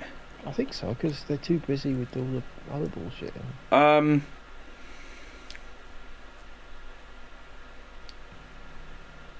Yes, definitely Half-Blood Prince. Yes, Harry has occlumency lessons with Severus Snape in Harry Potter and the Order of the Phoenix at the beginning after Christmas. Dumbledore orders these private or secret lessons to help Harry protect him. Yeah, because it's when Harry's like freaking out, and it's one of my favourite scenes in the movie. It's the one where Harry like actually freaks out because Dumbledore's pacing around the room and Harry's stressing out, and he's kind of doing like the Voldemort sort of head tilt where Daniel Radcliffe is actually mimicking the movements that Voldemort does, with like the snake almost like slithering head movements, and then he has that burst where he goes, "Look at me!" like that bit, and it kind of just shoots straight through you because you've never seen, at least in the movies, you haven't seen Harry have that much rage, and especially towards Dumbledore was crazy and super impactful. And even in the book, it was still really good. But there is one thing in the book that I think was missing that they added in the movie, and it was one of my favorite parts of the whole movie. And I think it paints Sirius in an even more likable light in the movies. It's the bit when they're at number 12 Grimmauld Place, and Harry's scared because he notices the whole like mind sharing thing, and he notices he's becoming more angry, and he's sharing these emotions with Voldemort, and he says, "What if I'm bad? What if I'm becoming like Voldemort?" And Sirius says directly to him, "You're not a bad person, Harry. You're a very good person that very bad things have happened to." And that is one of my favourite moments in the whole thing, and I think that's like one of the only times Sirius was properly like a dad to Harry and imparting wisdom like a godfather should. But I think he also relates to that line because he's also. But he also relates to that line as well. That definitely felt like something that was coming straight from Sirius's heart. He probably tells that to himself a lot. Yeah, it definitely felt like it was very heartfelt. You know what I mean? It didn't feel like it was just he was trying to comfort Harry and saying whatever words would affect him, you know, in the right way. But it felt like he was like, I understand where you're getting from, you know? Yeah. I understand that anger and that rage and that feeling of you're not yourself, and I'm going to try and help you with this by giving you the best advice I can. And it's one of my favourite bits in like the whole franchise. Again, that's one of my favourite scenes. So yeah, Harry's grief in this book is absolutely insane, and it only gets worse, especially in Half-Blood Prince. I think Half-Blood Prince is when it becomes like the boiling point. Yeah. Yeah. No, yeah, it's Order of the Phoenix is the one where it has the crash out at the start on Harry and Ron. Yeah, Half-Blood Prince he kind of chills out a bit more for. I remember he calms down a little bit for that one. But yeah, another big thing in this book is Umbridge, which I kind of want a round of applause for Umbridge. A round of applause. Yeah, for being fantastic. She gets a gold star. I love her. She's awesome. She's such a bitch, but I love her. She's like the perfect example of written to be hated and completes that job tenfold. Yeah. Perfect. You know what I mean? Like, she's a perfect example of love to hate. Reminds everyone of the head teacher from their school. Yeah, absolutely. Absolutely. Terrible. You love to hate her. She's such a bitch, but like you can't help but like love it, because she kind of like Voldemort does. She steals every scene she's in. It's enjoyable how evil she is. Yeah, and it makes like watching her get to yourself going, no, never. Oh, she's not gonna done. Oh, she's gonna done it again. Yeah, no, she was fantastic, and her getting her comeuppance was great at the hands of the Centaurs as well, because her big thing is like, because she's Muggle-born, right? Yeah. But she believes in like the whole like blood supremacy thing. She can't fucking get over it, so she projects it onto everyone else. Yeah, I don't know. She was just great. I don't really know what else to say about Umbridge other than like she's probably like, other than Lucius, maybe my favorite villain like in the whole thing. Like other than Lucius, Cho Bitch Chang. Cho Bitch Chang. That was what I wrote in my notes. I fucking hate this bitch. I hate her. I hate Cho Chang with all my fibre of my being, and not in the same way I hate Umbridge. She's just genuinely dislikable. Like she's hung up on Cedric's death, similar to Harry. That's what connects the two of them. Because Harry has a crush on her, and then Cedric dies, and she was with Cedric, and now Cedric's dead. You know, and a lot of people in the story, like I'm pretty sure, I don't know if it's Ron who says this or someone else, but I think it's like, well, she had the first champion, she wants the next one, which is like quite a funny comment. That's a very Ron thing to say. I think it's what really made me hate Cho Chang was the scene in Hogsmeade where she stands Harry up. She takes him to this restaurant only to break down about Cedric right in front of him, and then kind of stand him up in front of everyone. And then, like, you know, Harry's like, oh, I've got like serious stuff going on to do with like the Order of the Phoenix stuff, you know, Dumbledore's army jam, and I gotta go meet Hermione. And she's like, oh, so you're cheating on me? So you're cheating on me with Hermione? And he's like, no, this is Dumbledore army stuff. You know this. He's like, you're cheating on me. It's like, shut up, you dim-witted bint. Hate her. It is quite teenagery stuff. It is, and I think that's like the weakest part of this book is like the teenage drama. Which, like, I like in this setting, I can get behind teenage drama happening. Like, a lot of the arguments between Ron, Harry, and Hermione are all, like, they're tolerable. You know, like, while I might dislike Harry or Ron or Hermione for the things that they say at that moment, you know, they feel believable in things that would actually happen, and, like, the separation in the friend groups actually feel real. Which is another thing in this book. Actually, no, the Goblet of Fire, I forgot to mention this. Ron's jealousy in the Goblet of Fire movie was fucking horrendously annoying.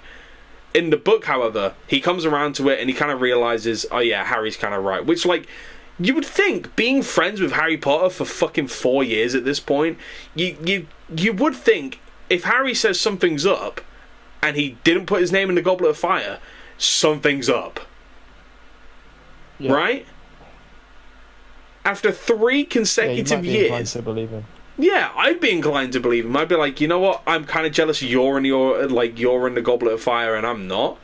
But, like, I believe that you didn't put your name in there. Yeah, no, fuck Cho Chang. Ron in this book was pretty elite, though. But I tell you what, the big sleeper hit was Neville in this book towards the end. But we'll get to that because... Yeah.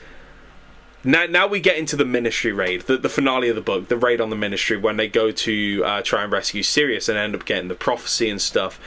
And the prophecy is like a kid born at the end of the July, you know, neither can live while the other one dies.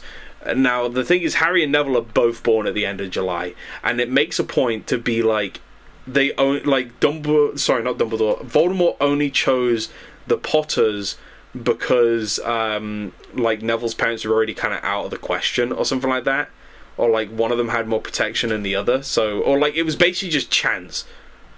Yeah. Or something like that. I forgot what the reason is, but it was a very high possibility that it could have been Neville who was the boy who lived instead. Yeah. Yeah, what it was is because Neville's parents were already out of the thing, which was because of Bellatrix going for either one or the other. So, like, if the positions were switched, like, which they could have very easily been, you know? So that's awesome, and that kind of brings into a through line even towards the end of the book. So they get to the Ministry, they have, you know, they get intercepted by Death Eaters, they start scrapping and shit. Basically, each of their friends are kind of picked off one by one, knocked unconscious or basically disabled from fighting, and so it ends up just being Harry and Neville at the end, which, like, you'd think Harry, yeah, okay, he's like subpar, he's okay. Neville has been pretty much hopeless in combat, like up until like pretty much now is when he kind of proves himself. And they're running away with the prophecy, and they get to the room with the archway and the mist and shit, and they're basically duking it out with the Death Eaters. Or like Neville gets caught for a brief moment, and they're threatening him, and they're like, "Give me the prophecy, Harry." And Harry's like, "Nah, bro, fuck you." And then the Order of the Phoenix come in and save him. And all this fighting ensues, and Neville and Harry are trying to escape, but they are fucking holding their own, which again you wouldn't expect from Neville, but like he's a sleeper hit here and he fucks shit up. And then the inevitable death of Sirius happens, which is tragic, really tragic. Just as sad in the book as it was in the movie, but I think in the movie it was slightly sadder because of the fact that in the movie it was him and Harry dueling side by side, and you have that moment of Sirius says, "Good one, James," you know, when Harry hits a good stunning spell, and then he gets capped by a good shot from Bellatrix. Whereas in the book, Harry and Neville are trying to run away, and Sirius is already doing his thing elsewhere, so he doesn't get that moment of like, he feels like he's in the past there, and he feels like he's fighting right alongside his best friend. And I think that tragedy of it is what makes it even more emotional in the book. Sorry, in the movie. Sorry, but the book was just as sad. One thing that the movie was missing directly after that is like the hopelessness set in, and then Mr. Aura Farmer Wordsmith himself, MC Dumbledore, pulls up, and everything freezes. Everyone freezes. The Death Eaters shiver me timbers. He stood at the top of the fucking stairway, and he's like, "What's poppin', my guys? I'm about to fuck shit up." And even the Order of the Phoenix is like, skin or a "Oh, pulse." yeah." Even the Order of the Phoenix are like, "Oh shit, dog, we didn't expect the home guy himself to pull up." And he starts fucking everyone's shit up. He's fucking up Bellatrix, he's fucking up the rest of the Death Eaters. They don't stand a chance. Harry and Neville get the fuck out of there, and they chase Bellatrix, or like Harry runs after Bellatrix, and that's when he casts the Cruciatus curse on her, and then there's the whole thing of like, "Oh yeah, when you say it, you have to mean it." And then Voldemort pulls up, and then Dumbledore chases after them, and then that whole duel commences. Which, like, this is the the part of the books where, like, in terms of the movie adaptations, honestly, they both kind of like, I think if you mix the two together in a certain way, it could have been even better. Yeah, that's what I did when I listened, pretty much. Like when they were having their duel, I just was still imagining the movie one, because the movie one's kind of cooler. So like Dumbledore arriving earlier in the book, and Neville and Harry being the ones to scrap against the Death Eaters instead of all of the students kind of being held hostage, way better in the book. But then I think Dumbledore and Voldemort's duel in the movie is so goddamn peak, it beats out the book tenfold. Even with the inclusion of the statues in the book, something about the visuals of it on screen and the lack of music as well, so you just hear the raw spells going off. No music, no nothing, just the sound of flames, crashing glass, water, you know, Voldemort's like angry screams. The silence of it is great. The silence of it is fantastic, exactly. And that makes it even more intense of a fight. The only thing is, the only thing that kind of takes me out of it is, you know, when Voldemort enters Harry's mind and you get the little flashes of him going, ah, like smiling at the screen, takes me out of it every time. Silly. Yeah, it was very silly. So fucking silly. I did not like that at all. But in the book, it was fine. In the book, that bit was completely fine. So, like, I think if they just did, like, the perfect mixture of things, of, like, Sirius's death, have Harry be dueling with him when he dies, and then, you know, in terms of the other students in the room, just have it be Neville, have the rest have been taken out beforehand, you know, and then have Dumbledore come in a bit earlier and absolutely aura farm on everyone, you know. Yeah, would have been absolutely perfect. But otherwise, I think the only thing that lets this book down is how fucking long it is. Because, like, a lot of the middle section of the book, some of it feels like filler. Yeah, I can't recall everything that happens in the middle of the book. Because a lot of it, like, even though, yeah, I did read it, like, probably, like, 6 months ago, it still feels like... I don't know, like, even once I finished the book, I was like, a lot of that could have been trimmed, you know? Ironically, the longest book is the shortest movie. Yeah. Which is crazy. But yeah, overall, though, pretty damn good. I'd say it's probably my third favourite book. Yeah. Actually, yeah. No. Yeah? No, Goblet of Fire was my third favourite. Yeah. This is my fourth. This one was really good, though. Out of 10, I'd give the book like an 8. Yeah. Again, the big thing is just it was way too long. I think it could have been a bit shorter. Could have trimmed the fat on that. Yeah. The ending of the book was really devastating as well, with Harry trying to come to terms with Sirius's death, and then, like, thinking he's a ghost, or he could come back as a ghost, and he goes to Nick. Yeah, there's all denial. Yeah, and this denial, and he goes to Nick, and Nick tells it. Yeah. Yeah, and Nick's like, "I'm sorry, dude." It was genuinely devastating. With Nick being like, "I'm sorry, Harry, but, like, if Sirius wanted to come back as a ghost, he would have already done it. There's no way now." You know, and we also, like, there was no recovery of the body. We don't even know where it went. Yeah. Which is another terrifying thing. But then we move into my personal favourite of the books, Half-Blood Prince. Well, what do you think about Half-Blood Prince, Sam? What do you think of it? I like it. It's very mysterious. You know, it's all random analogy. It's like the Cold War of books. Not my D&D game, but the yeah, but there's like a lot of shit going on surface, behind the scenes. Yeah, it doesn't break out much. Yeah, not until like the very, very end. Yeah. So Half-Blood Prince, basically, with in Half-Blood Prince, basic synopsis. The Ministry now knows that Voldemort is back. Cornelius Fudge, the Minister for Magic, resigned. Now we have Rufus Scrimgeour, I think it is. It is Scrimgeour, right? In this book, I think it is. And basically the Ministry starts trying to move towards destroying Voldemort before it gets out of hand. Basically, like, the big thing standing in the way is Dumbledore. He's the big thing standing in the way. But yeah, they go back to Hogwarts, stuff starts happening, and basically Draco has been recruited by Voldemort to try and kill Dumbledore as punishment for Lucius Malfoy's failures in the past. But Draco views this as an honour until kind of the end of the book. So they're kind of going through the school year, but there's weird things happening, like a necklace is supposed to be sent to Dumbledore, but it ended up hurting a random student instead and cursing them, and nearly killing them in the process as well. You know, and then there's a whole thing of there was some other attempts, but I kind of forgot what they were, but that was like the big one that I remember, because that was when Harry was like, I think it's Draco Malfoy, because he has the suspicion of him, because he's like, him and his family are like up to booky shit. And they're like, well, do you have any proof of it? And he's like, no, not really, other than my statement. And they're like, well, we can't really do anything then. Even Hermione and Ron kind of dismiss him because of the fact that, like, it's Draco. He's a school bully, you know?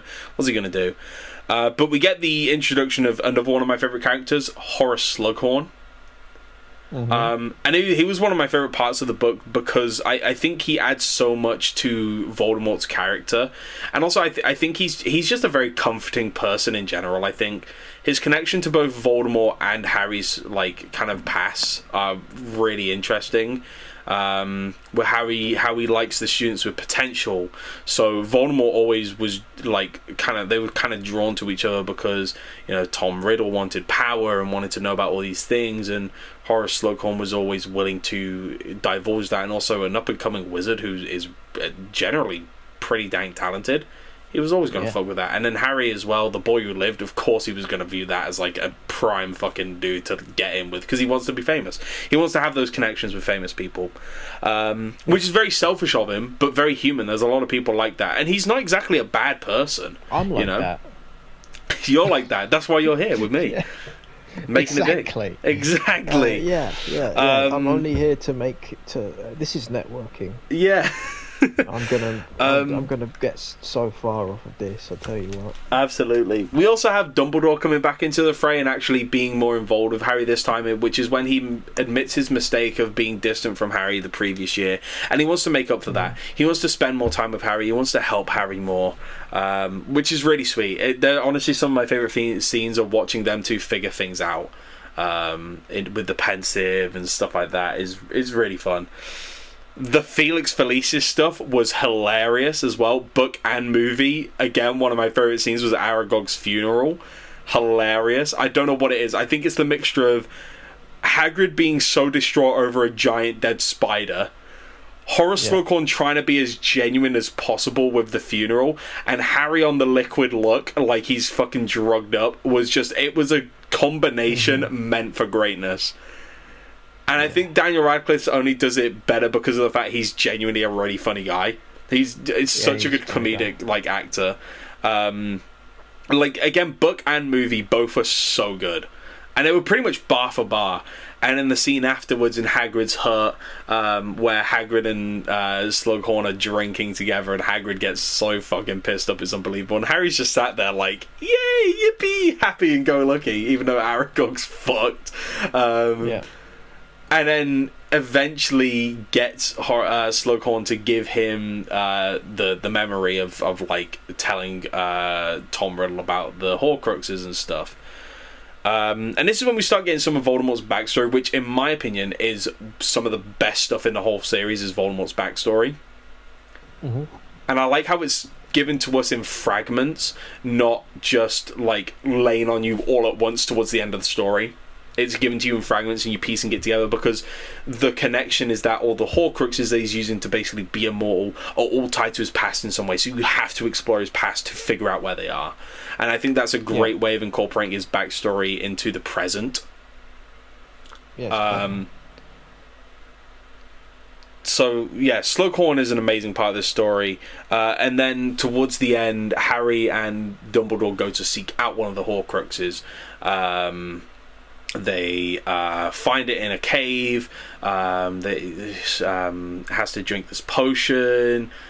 Then the Inferi attack. These like basically zombies in the water, for lack of a better term, they're zombies. And Dumbledore manages to pull through Aura Farms again and fights them all off single-handedly. Fucking awesome. One of the best scenes in the movie again. Fantastic. I don't know what it is with the later movies, but their cinematography and their moments that hit really fucking hit. Amazing. And then there is they get back to Hogwarts. Auction had a £5 Tyrant if you wanted it. Oh damn. Oh well. Is it the full art Tyrant? That's what I'm wondering. Sorry, random Pokemon stuff. Yeah, then they get back to Hogwarts. Draco Malfoy has been working on a two-way entrance for Death Eaters to get in so that he can kill Dumbledore and stuff. Yes, please, I would like that Tyrant. And then, so then there's the whole standoff at the top of the tower, in which Draco's about to kill Dumbledore. Now, this is another one of the... Like, I think this point to the end of the book was fucking iconic. And even in the movie as well. In the movie, it was just as good. So... I mean, what did you think about the whole finale of it? From Draco Malfoy holding Dumbledore at the top of the tower. What do you think about that, Sam? It was very good. It was so good. It was so good. I think it was... He was... The way they described him, you could get a little more in his head. Yeah, absolutely. And I think it is... I mean, Tom Felton was good at conveying it, but just hearing it in words. Yeah, absolutely. It presents Draco as very, like, at the end of the day, like, he thinks a lot higher of himself and thinks he's all tough and thinks he's going to be this big Death Eater, but he is just a scared boy at the end of the day, you know? Yeah, I think this humbles him so much. He's like, oh shit. It does, and it, like, and we see how it affects him in Deathly Hallows as well, like, a lot. It affects him a lot in that book. Or like not a lot from what we see, but you can tell behind the scenes he's guilt ridden. Yeah. And so like that ensues, and the whole thing of Snape then emerging, and he's the one who has to like kill Dumbledore in the end, was amazing. And I preferred it in the movie only because of Alan Rickman's performance makes Snape feel a lot more disingenuous. And if you notice it as well, his killing curse was blue, not green. Purposefully blue. When all the other ones from every other person was green. In that moment it was blue, which I think means it's sorrow, it's sadness, it's I don't want to do this, I don't mean this. You know? And like the tremble in his voice, like he doesn't in the book they don't really describe it as if like he's hesitating or anything like that, or like he has a quiver in his voice, but in the movie when Alan Rickman performs it, it's not Avada Kedavra, it's Avada Kedavra. Like it's very shaky in his voice, you know what I mean? And that makes it like, you know, that if you aren't like suspicious of him then, or like if you're like full Snape is bad, that kind of like at least for me when I was watching the movie, I didn't really know the twist, that triggered it for me, where it's like that didn't exactly feel malicious, you know, but in the book it definitely feels very malicious. In the book it felt that way. I think he was definitely a lot less sympathetic in the books than the movies. In the books Dumbledore is defending him more, and that's what makes him seem so doesn't Dumbledore say some stuff in the book that he doesn't say in the film, where he's like, oh, fair enough, stable. I don't remember what, but he, you know. I don't know, but it was great. And then like the whole thing that happens after with the Death Eaters escaping and Harry chasing after them, and like the whole fight ensuing in the corridors and stuff, and Harry chasing them out to Hagrid's hut, and then the reveal of him trying to use my favourite spell in the whole franchise, and I've forgotten its name. Septum Sempra. Septum piercing. I see for Japanese, Korean, if you don't mind. Yeah, that's fine. That's absolutely fine. Yeah, I'll pay you later at some point this week for the card. Yeah, no, it was, and then you obviously get the reveal of it. Here's my own spell against me, and you're like, oh, I am the Half-Blood Prince, and you're like, what? It all makes sense. It all makes sense because he's half-blood and shit like that, and it's so fucking good. It hits. The only thing that I didn't like about it in the book was directly after it, Buckbeak comes in out of nowhere and chases them off. I preferred it way better in the movie when Bellatrix is about to kill Harry and Snape says, no, leave him, he's the Dark Lord's, and they walk away victorious. They're not chased off cartoonishly by Buckbeak. They walk away victorious. They killed Dumbledore. They got what they wanted. They get out of there. It was fucking peak. It was awesome. Not to say I don't like Buckbeak, but I just think his inclusion there was kind of forced, came out of nowhere. And I think that was kind of the start of something that kind of happens a lot in Deathly Hallows, where especially in the latter half of Deathly Hallows, where things felt very forced. And not very natural. But I'll get into that when we get into it. Yeah, no, the whole thing was just fucking fantastic. I loved it through and through. I think that the key players of Slughorn and Snape made it really fun. Really fun. Good. Yeah, those two are great. Yeah, they're such a good duo. And one of my only like gripes with Deathly Hallows is that like we don't get to see like those characters that we've known in the rest of the franchise for too long. Like even when they're all in it at the end, they're all just like, you know, they get a couple lines each and that's it. And it feels like it's just like a crossover event maybe at the end where they don't, other than like McGonagall maybe, they don't really do much. You know, whereas like in the movies, for some reason it felt a bit different. I don't know what it is about how they presented it in Deathly Hallows, but it felt like they did more in Deathly Hallows, even though Slughorn definitely didn't have any lines in Deathly Hallows. He was just there. Yeah. But yeah, no. Other than that, Half-Blood Prince was fantastic. And again, I think also the scene of Harry attacking Draco in the bathroom, book and movie, fantastic as well. That's another scene that's great. Because that was when Snape realised, oh shit, I've fucked up and he's found my book. I'm buggered. I buggered it. Yeah, exactly. And I think that was also a very good scene for Draco because, like, Harry walks in on him crying in the bathroom, and obviously, like, you know, he's scared and he doesn't know what he's doing, and, you know, he wants help, he desperately wants someone to reach out to him, but he's too prideful and he's too determined to do the Dark Lord's bidding that he refuses to actually let that help come to him. Yeah, no, it was really good. It was really fucking good. I don't know how Harry wasn't booted out after that. Dumbledore really probably had to pull some fucking strings to not have Harry expelled after that shit. Yeah, that's bad offense. Yeah, that's got to be like, I mean, yeah, Harry does some like risque stuff during the whole fucking thing, like sneaking out of bed, but like nothing compared to that. Like actually, like if Snape wasn't nearby, Draco's dead. Yeah. Yeah, no, crazy shit. Yeah, Half-Blood Prince, 9 out of 10. 9 out of 10. I loved it through and through. I don't think there was a single point in that entire book that I was like, I don't like this, or I'm bored of this one. Never got that. No. I was so engaged the whole way through. Personal favourite. Yeah, and then like Dumbledore's funeral at the end, and then them all being like, well, we got to go on the journey now. We got to go find these Horcruxes. Amazing, elite. Then that leads us into the final book, Deathly Hallows. What do we think of Deathly Hallows, Sam? What do we think of the Deathly Hallows? Shit! What do we think of shit? Deathly Hallows! No, I don't think it was shit. That's alright. No, it wasn't shit. It was alright. It was... At the end of it, I just felt this is a book. Which is almost more disappointing than disliking it. Yeah, because I didn't really feel anything towards it at the end. At least if like I felt upset towards the book and like angry at it, then like, you know, at least it made me feel something at the end. But at the end, I was just kind of like, okay, and we're done. Yeah.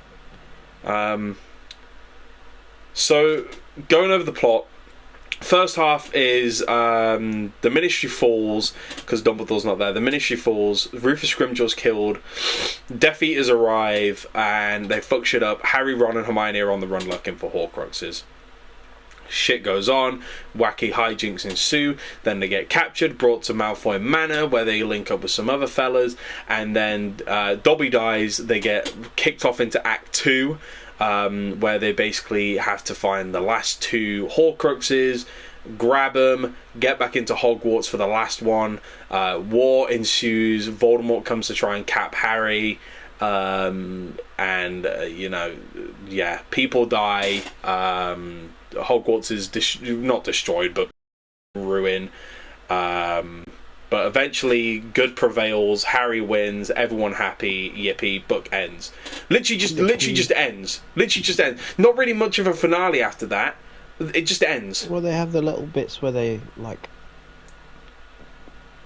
I shit you not, Sam. Finished this book yesterday. They had 5 pages after Voldemort died of just them like dealing with the Elder Wand.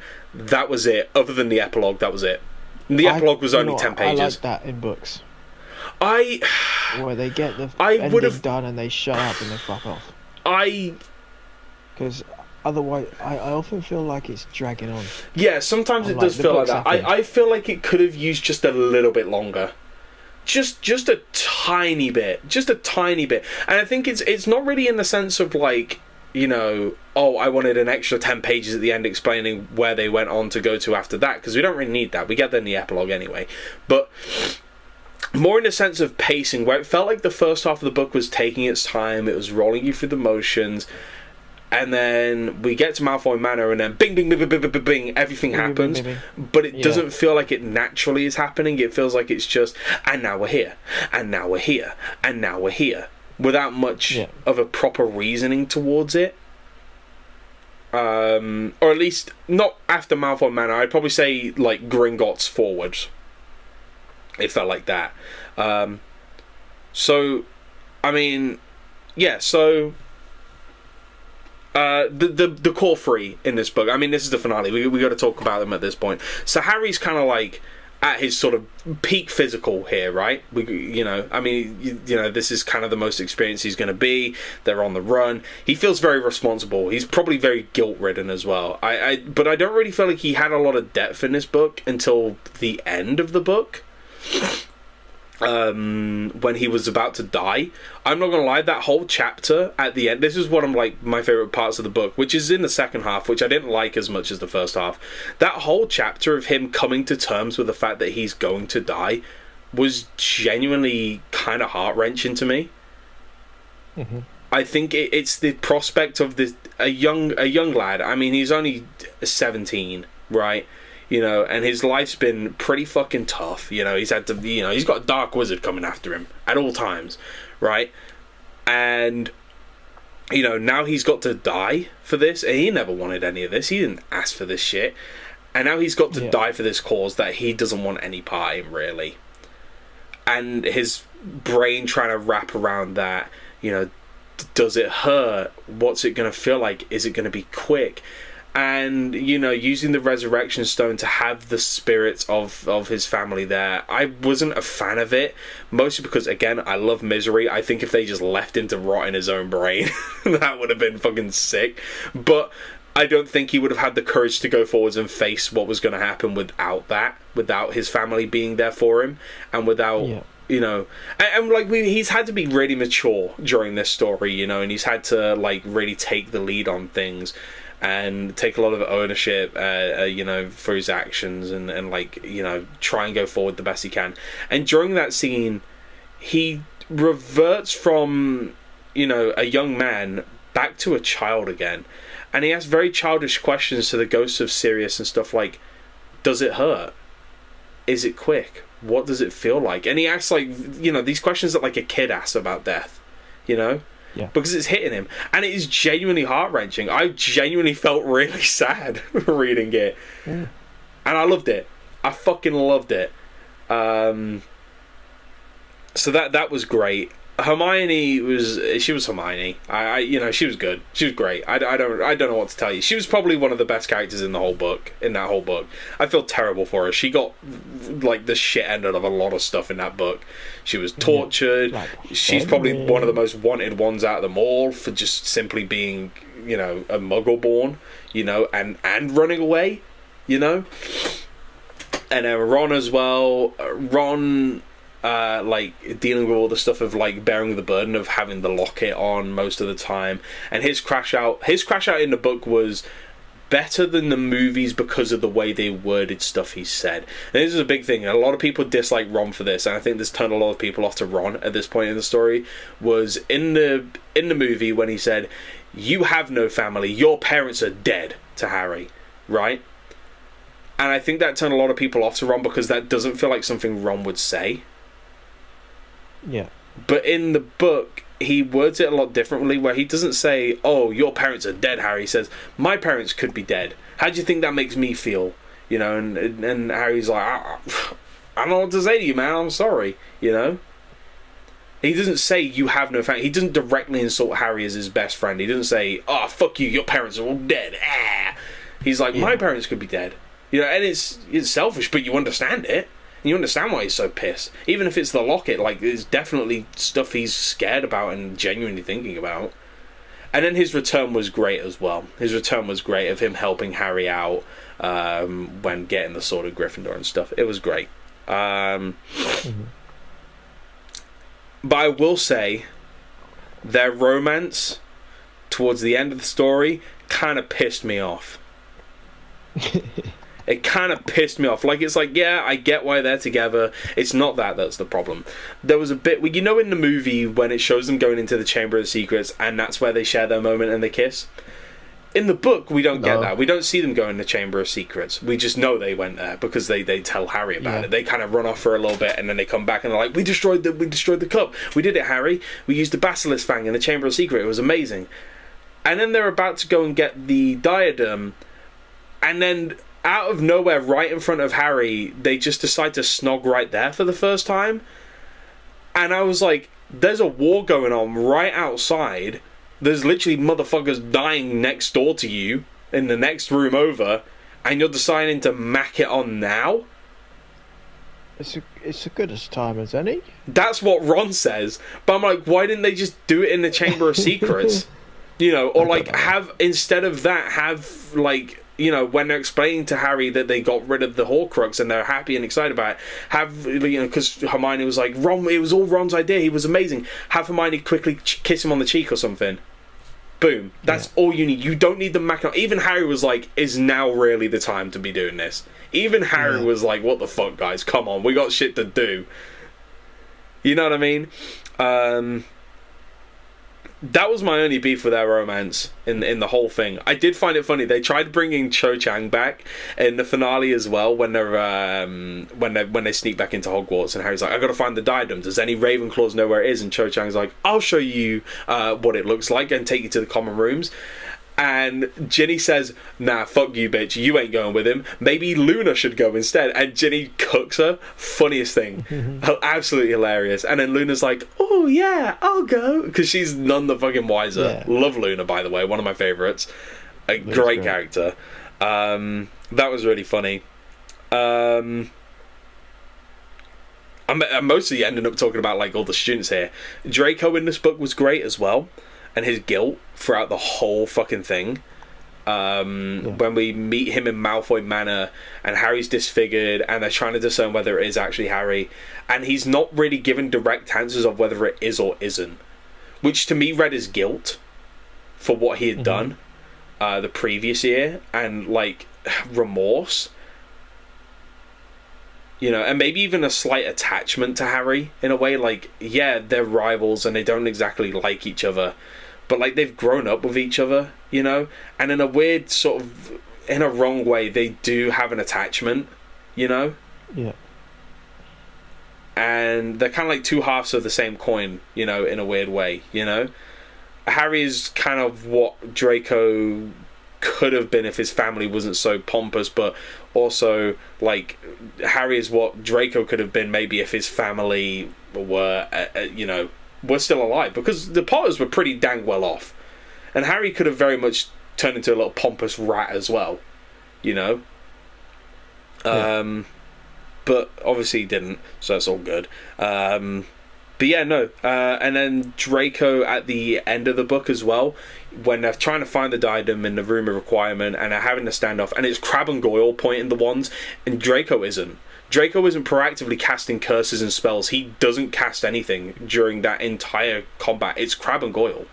In fact, Draco tries to save his friends when things get bad, which is something that we don't usually see Draco do. Draco wouldn't, like, you know, before this point, I don't think Draco would have actively tried to save his friends. He would have ran and saved his own skin, but he was actively crawling and trying to drag an unconscious Goyle out of there.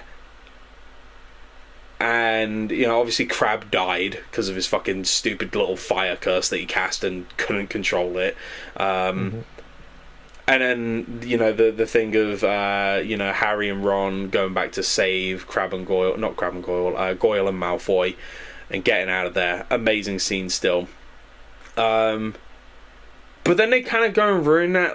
I don't know why they did this. I don't know why J.K. Rowling wrote this, but there's a scene where they come across Malfoy again during all the chaos, and they save him from a Death Eater who's like kind of like in the midst of combat and is like about to cast a spell to hurt Malfoy, and he's like, "Don't stop! I'm a Malfoy. Don't hurt me. I'm on your side." And Ron like they basically cast a curse at the Death Eater, stun him, to save Malfoy. And when they run past, Ron punches him in the face and basically knocks him out.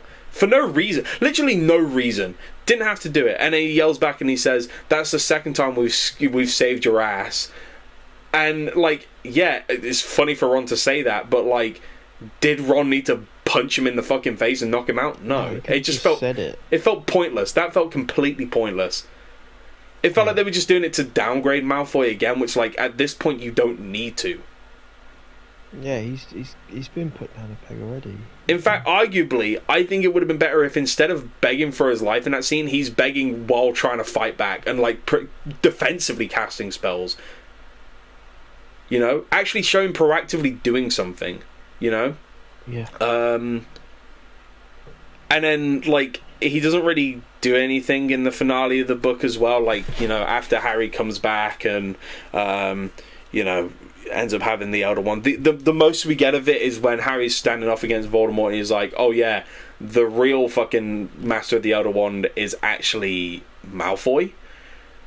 That's it. That's all he gets. Whereas, like, and this really pisses me off, the deleted part of the movie where Malfoy throws Harry the wand to defend himself with, that felt like all the redemption we needed, because really Malfoy wasn't that bad of a person. He didn't need a super deep redemption arc. I don't know why either, because it fully rounded his character out. He repaid, like he obviously kind of saved Harry's skin in the movies more so, but in the book he was trying. He kind of saved Harry's skin in the manor by not revealing it was Harry and saying no. In the movies, he's like, "Nah, this ain't him." In the book, he's like, "I don't know, it probably isn't. It doesn't look exactly like him, but I don't know, really." So he kind of saves his skin there. And then obviously they save his skin in the Room of Requirement and then against the Death Eaters. And then, like, why not have that secondary moment of repayment for Malfoy where he throws Harry the Elder Wand, directly gives it to him and is like, this is for you, this is, you go forth and fight, this is your fight, man, take it. It felt like it would have rounded his character out completely and made him a lot more likable before the end, before he eventually just runs off with his family. Yeah, they kind of just left him, yeah, and I felt like that wasn't very satisfying.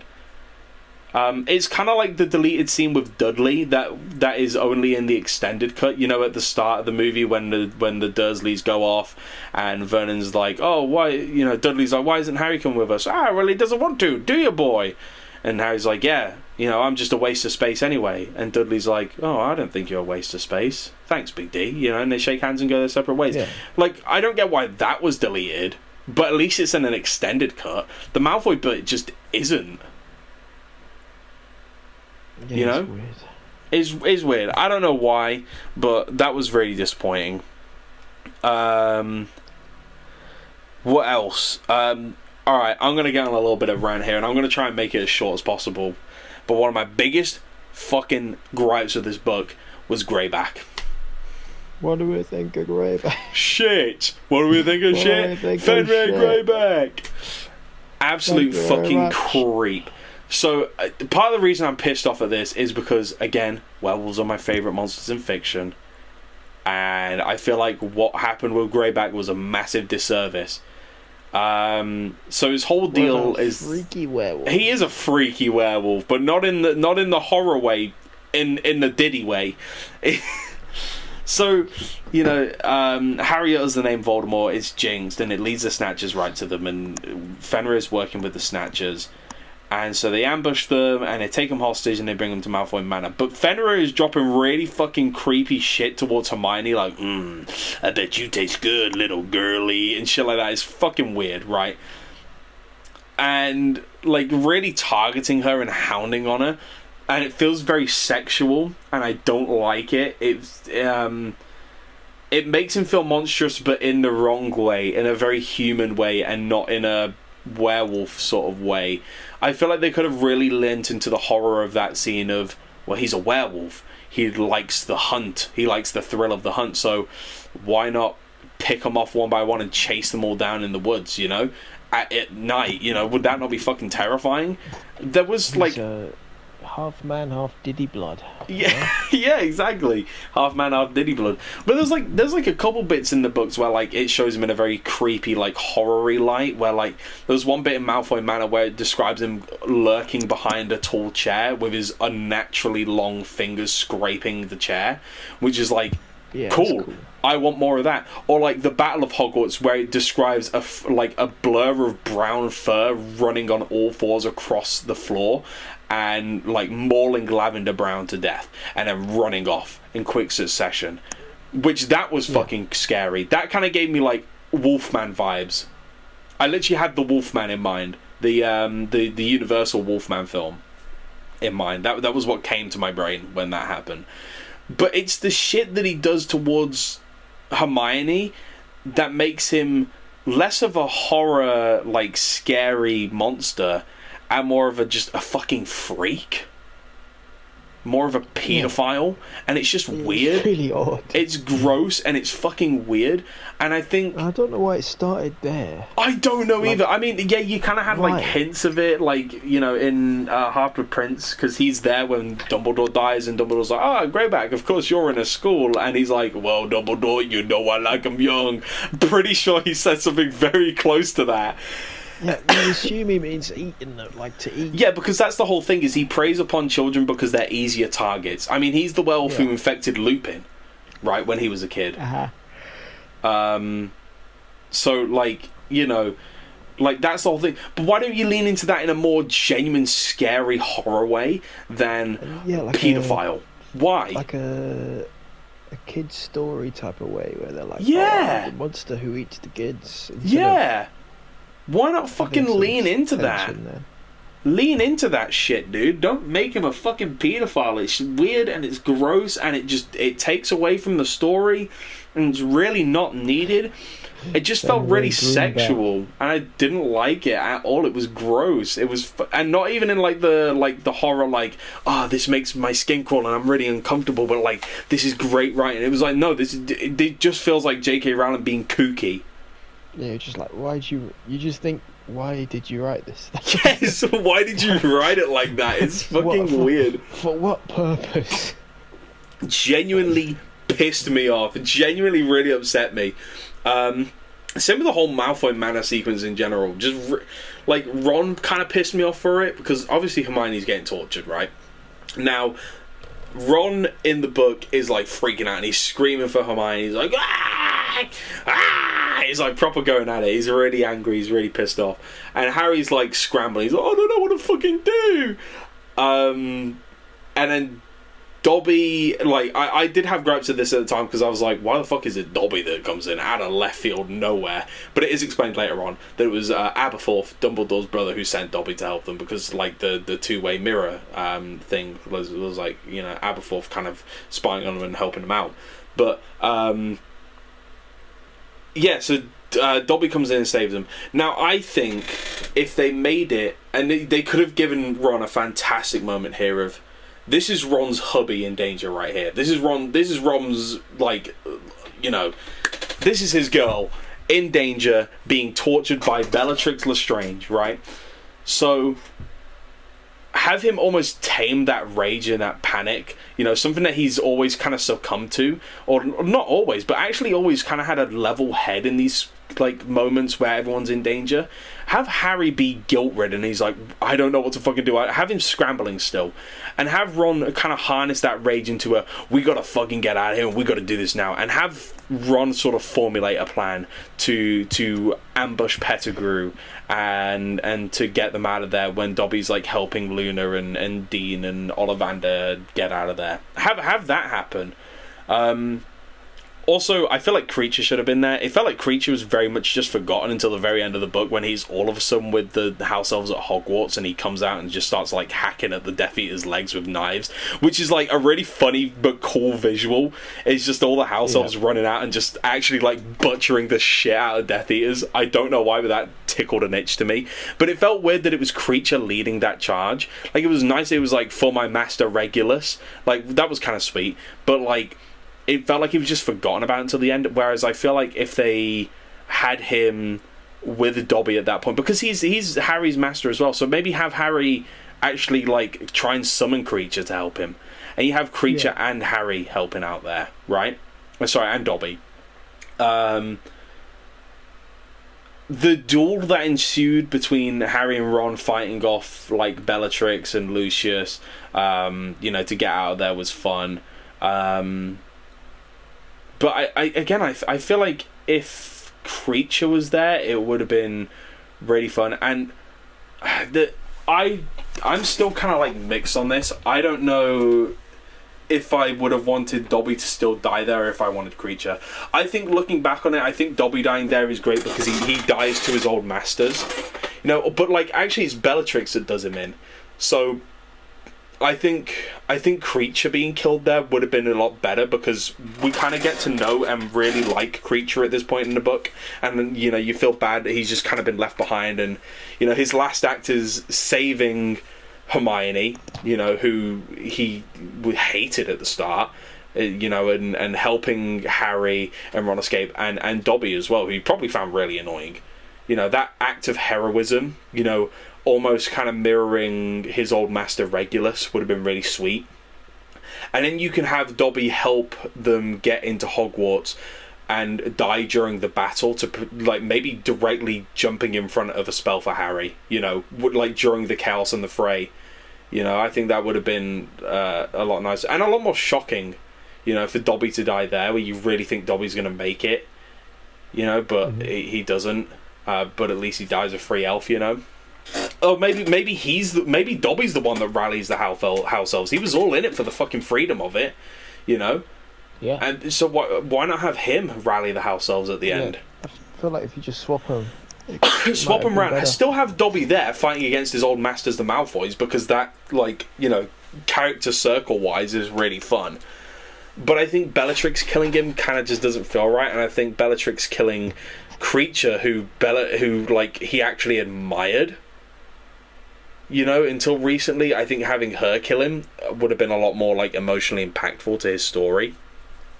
And again, it really just felt like he was just kind of forgotten about until the end of the story, and like a throwaway line at the very end where Harry's like, I hopefully Creature will get me a sandwich at the end of this. I was like, what? Huh? Bit weird. Don't like it. Yeah. Here's a character though, Aberforth, Dumbledore's brother. What do we think of Aberforth? Because he kind of just felt there. He was just kind of there. He just hung around. Do you think they should have introduced him earlier? Yeah. Or do you how do you think he could have been more impactful? Because he just kind of felt like he was there at the end. Like, I like the fact that he was the bar owner for the Hog's Head, like that kind of through line. If he was kind of always there since Order of the Phoenix, he was always kind of there and around and knew what was going on. I didn't really enjoy the big exposition he had on his and Dumbledore's past. It was like, okay, all right, cool, dude. Well, you could. Interesting. Right. I mean, yeah, but like, it's so late into the story that it's like, I want to get this over with now. I'm 4 chapters off the end. Let me go. Well, not 4. It was probably more like 6 chapters from the end, but they're all relatively short towards the end. Aberforth was alright though. He was alright. I think it definitely. I think he did stuff. That's what I can give him.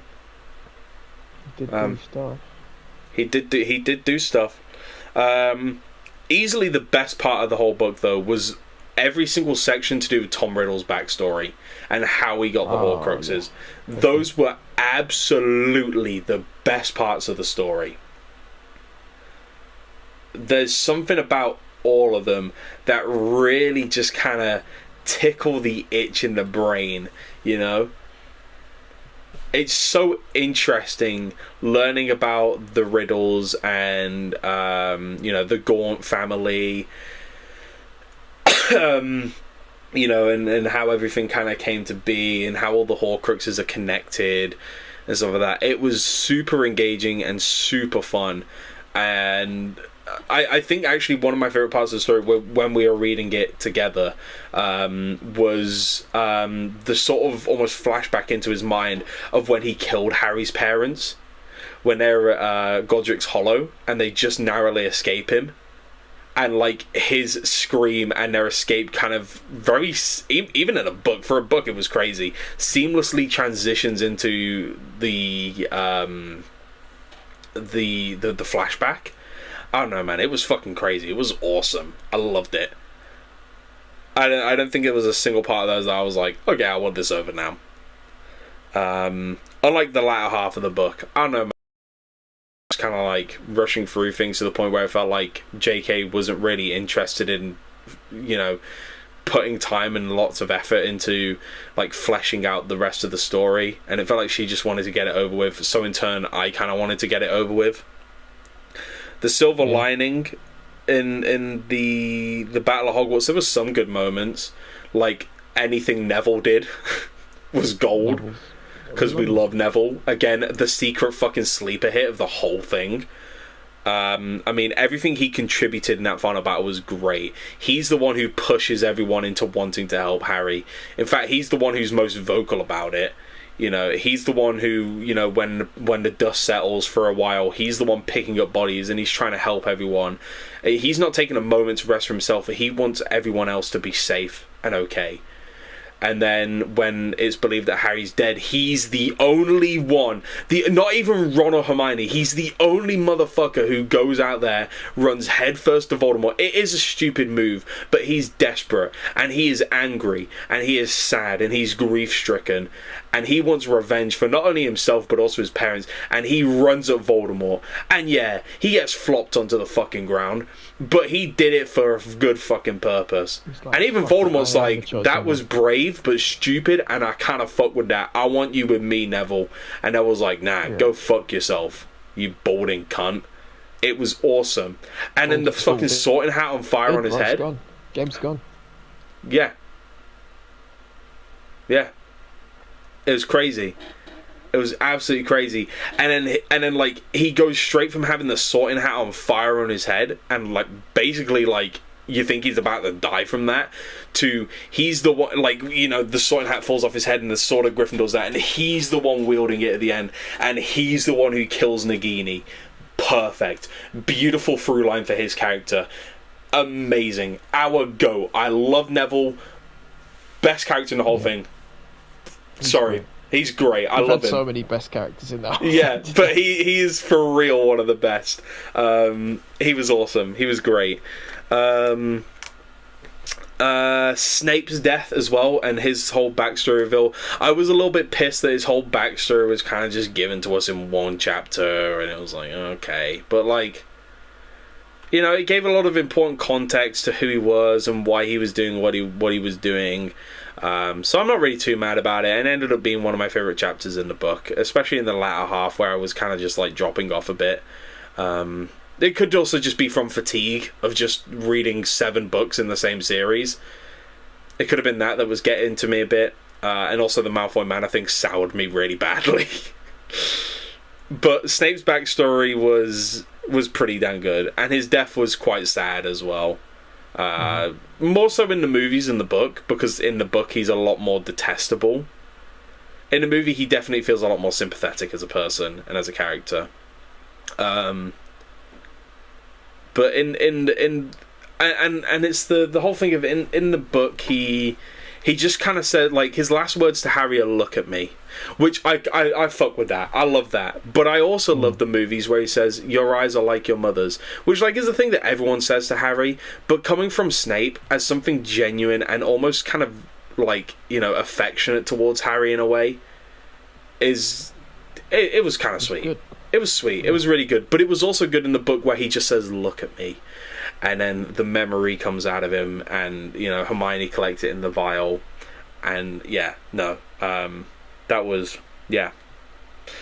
good as well. The big thing, though, Voldemort's inevitable defeat. I want to get your opinion on this first, because you asked me this question earlier today, and I started yapping, but I had to stop myself. So I want to know what you think of Voldemort's defeat first, and like its comparison to the movie, what you might have done differently. I like how he just dies. Yeah, there isn't a massive well, it is a massive class, but there's not like hundreds of spells being cast off. It's not a big duel.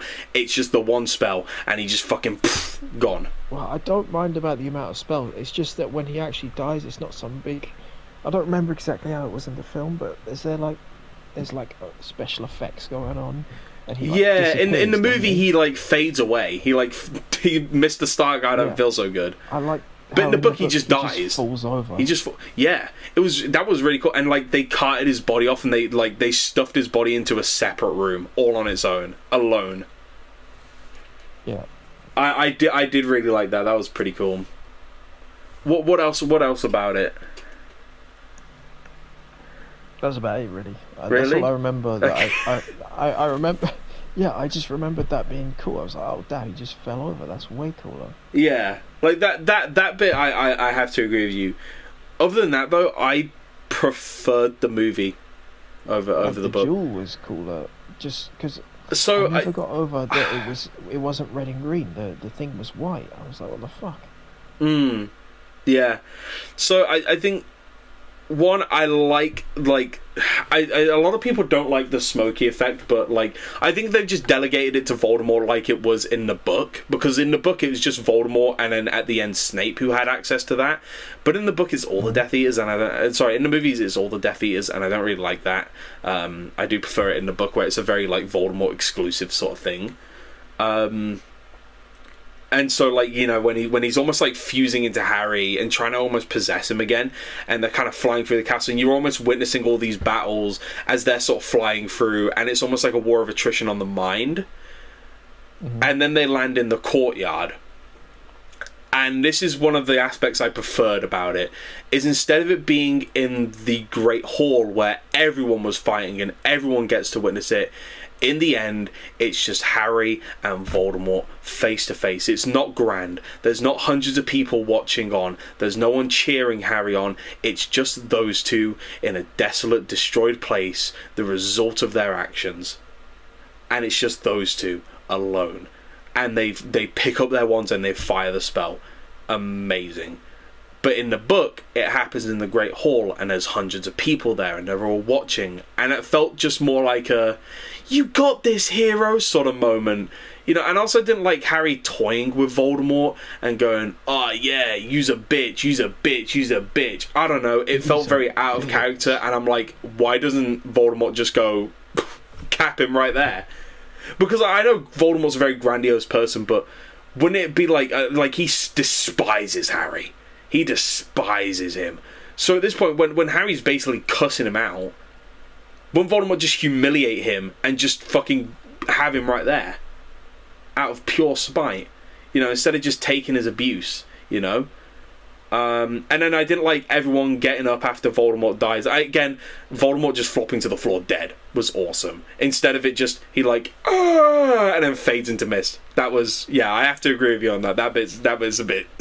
It would have been better if he just flopped over, like he's gone. He's dead. Just the body, lifeless.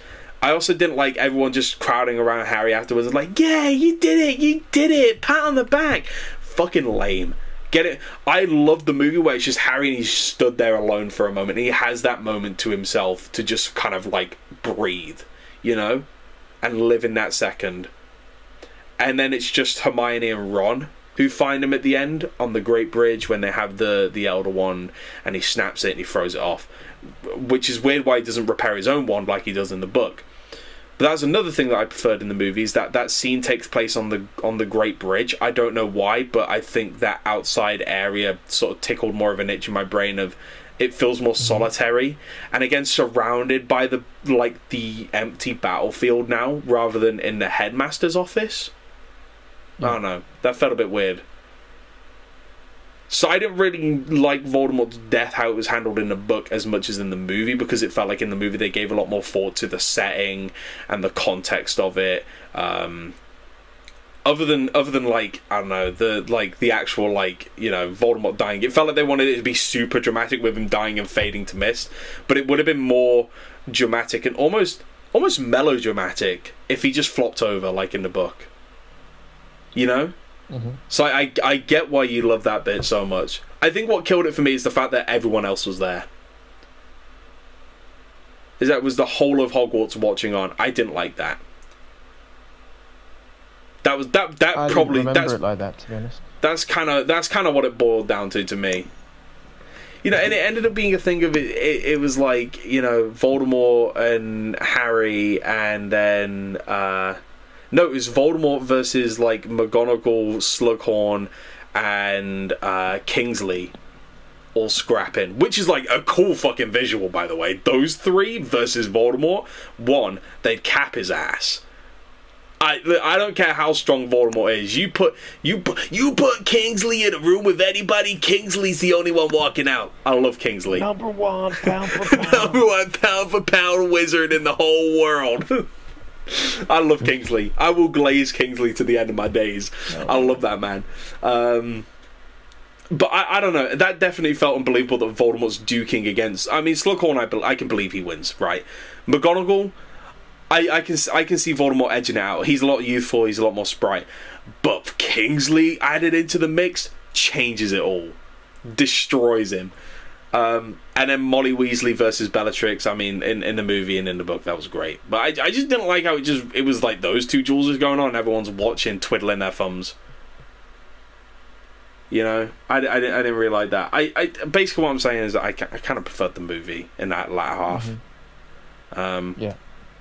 I will say, going back to Snape for a moment, the reveal of him having the Patronus, the dough that helped Harry find the Sword of Gryffindor. The reveal of that in the book was way better than the movie, because in the movie they just show the scene of him casting the Patronus, which, like, I don't think a lot of people connected those dots, because that was, you know, in the book, right, it was not that far apart, it's the same book, but in the movie, that's, you know, they split into part 1 and 2. That's a whole ass movie separating the two of them. So a lot of people probably forgot, you know, or don't really connect the dots, but in the book they actually have the scene of him going, like, preparing to plant the Sword of Gryffindor, and, like, you know, you kind of connect those dots together then, where all you get is, it's like, you know, the picture of Dumbledore talking to Snape and be like, you know, you got to make sure that they get that sword, Snape, because otherwise they're not going to be able to destroy them Horcruxes. And Snape's like, don't worry, I have a plan. And that's all he says. And then you're like, oh fuck yeah, the Patronus was his, and he put it under the lake, and he cast the spell, and he did all, and it's like, it all fits together, and it works. It so nicely works. Amazing. Yeah.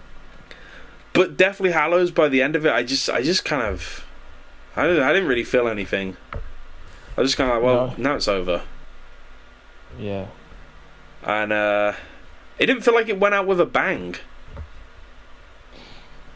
No, it didn't feel like it went out with a bang. It felt like it went out with, like, a bit of a fizzle, really, to me at least. But then again, it could also just be fatigue of having read all 7 books, you know, like, in, you know, not rapid succession, but, like, without really much in between them. And again, the whole second half of the book just kind of, like, soured me a little bit. Yeah. But overall, Deathly Hallows wasn't my least favourite, but I liked it less than Goblet of Fire and Order of the Phoenix, but I liked it more than Philosopher's Stone and Chamber of Secrets. So I'd probably put it like, it's middle of the road. Middle. Yeah, it's middle of the road. It could have been a lot better. I'd probably give it like a 6 or a 7. But if you were to split the two halves of the book, I'd probably give part 1 a 7 or an 8, and then part 2 a 6 or a 7. You know? Yeah. But yeah, What would you give it really? Probably the same. Yeah. I'm finding I have not much of an opinion because I'd need to look at all of it again. Yeah. I was gonna say it's all relatively still fresh in my mind. That's why we need to get on to Northern Lights. Northern Lights. Well, yeah, I mean that's what we're going to be doing next. And not Children of Time. Yeah. Well, after Northern Lights, Northern Lights. Well, after Northern Lights, it's my turn to pick a book, and we already know what I picked. I picked Do You Androids Dream of Electric Sheep, which I think both of us being really sweet on Blade Runner, both. Yeah, we'll like that. Being pretty sweet on both Blade Runner films, I think we'll really enjoy. And it's pretty short as well. It's only like 200 pages. Yeah. So like that shouldn't take us too long. And then I'm not gonna lie. I don't know whether to wait for Mr. Lynch to release. I kind of want to read Liza Locklamora again, but like I'm debating whether to the next one.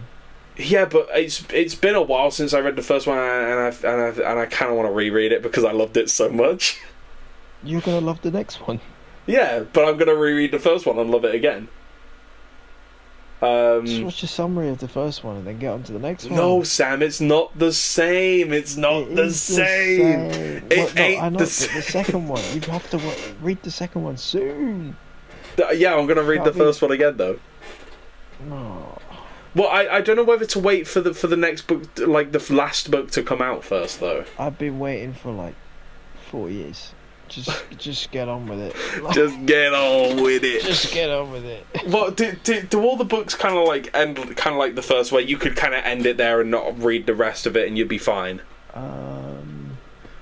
Or does like Red Seas Under Red Skies, does that kind of end and like it's like you kind of have to, like there's too many loose ends? There's not that many loose ends from what I remember. What about the next book? The next one's like proper ending-y. Okay. And it gets really weird at the end. You go in like in characters' heads and stuff. It's kind of cool. I want to read it again so I can understand it because I remember the first time. Well, I mean, I'm still going to read the first one all over again. I'm still going to read the first one all over again, but I might be quicker with it now that I've like already read it the one time. So like I'll be going through it and less like reading it line for line and more just like I was like power reading it in a way, kind of skimming. Anyway, right. But we'll definitely be like going over that franchise. I mean, I think in terms of fantasy books. Right, actually, no, we'll go over this at the end in terms of fantasy books, like where this lies in my fantasy book rating, or like fantasy franchise rating. In the rest of my notes, I wrote down, like, talking about story romances, but we kind of tackled all of that. We tackled the whole Ron and Hermione thing. It's fine. I think the only other thing is, like, people are like, oh, I think Harry should have ended up with Hermione, which it felt like that towards the start, maybe, but, like, nah, I can't really see it too much. I think they're fine. I think it's fine with Hermione and Ron. I will say any relationship that Harry had was just not very well written. I mean, Cho Chang wasn't meant to be, and I think that was very obvious, because she's kind of a bitch.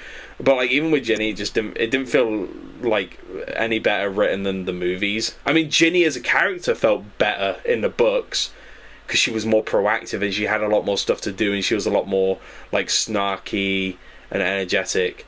But in the movie, she felt like watered down. Mm-hmm. Yeah, all of Harry's romances were just kind of fucking off. We you know what, we should start reading Northern Lights tonight, right now. It's midnight, Sam. Yeah. And I kind of want to, I'll read the first chapter, and if I'm like fucking with it instantly, I'll probably buy the physical edition because I love because I love to have the physical copy. You will fuck with it. I mean, I trust you because like you've never led me astray with it. I don't think like obviously like when I've gotten into something you tried getting me into, like I've been like I'm not too sure, and then I come onto it, right? Like UFC was the big one, but like you've never led me astray of anything. Let's go for that. Let's go for that. But yeah, we've been over story romances. I have a feeling this will be an instant. Oh yeah, no, I like this. Do you think? Yeah. I used to have the series, lol. Try and Take Vinted. 10 minutes, but. Oh, is Northern Lights a whole series of books? Yeah, Northern Lights is the first one. Yeah. Oh, It was Dark Materials, because Dark Materials is a series. Yeah, fuck. But you can just read the one. Well, I've read 2. Well, I think definitely going forwards in terms of like read and chill is what this is called now. Not read and chill, read and chill, because it's past tense. We read the book and now we're chilling and yapping about it. I think if like going on series, what I'm gonna do from now on is like this is an exception because I'd already read the rest of the books and like was on the last one, so it's like finish it and then just lump it all in one. I think in terms of doing a series, so like when we do Lives of Locke Lamora, instead of doing a big stream with every single one of the books, I think doing a stream per book, a read and chill on each book will be better because, like, especially doing directly after a book. So, like, say we read more Northern Lights, we read the whole series. So we do Northern Lights, then we do a stream just like discussing that singular book while it's still fresh in our minds because everything's all there, we know everything. Then we haven't had the whole like rigmarole of having to read an entire another book, which is going to take a couple more months, and then another book, which is going to take even more months, and then by the time we get to doing the stream, we've all but forgotten the first book. You know what I mean? Yeah, and everything's still going to be fresh in our mind. I don't fucking remember that. Yeah, exactly. So I think going forwards, like, we'll read Northern Lights, then, like, we'll do the stream on that specific one, and then we'll do Blade Runner, and then, if you choose then to go with the next book, that comes after Northern Lights, then we'll do a stream on that then separately from the first newest one came out this year. Oh damn!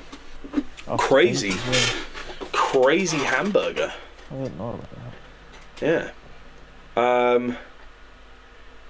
Yeah. Most of my ending notes here are like story romances, story themes, which I'd say the only notable theme that we haven't really already kind of discussed a little bit was like, and this kind of recurred to me at the end of the series, was like it's kind of have a sins of the father type of feel, whereas like the past, like the older generation have caused problems for the newer generation, What was this for?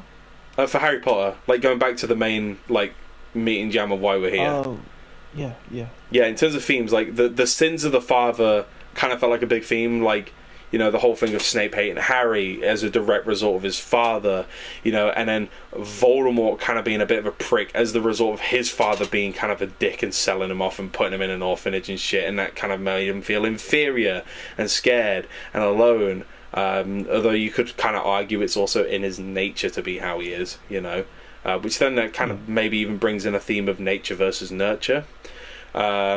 Or like Draco Malfoy paying for the actions of his father as well and his failures, and then same with the Dumbledore family.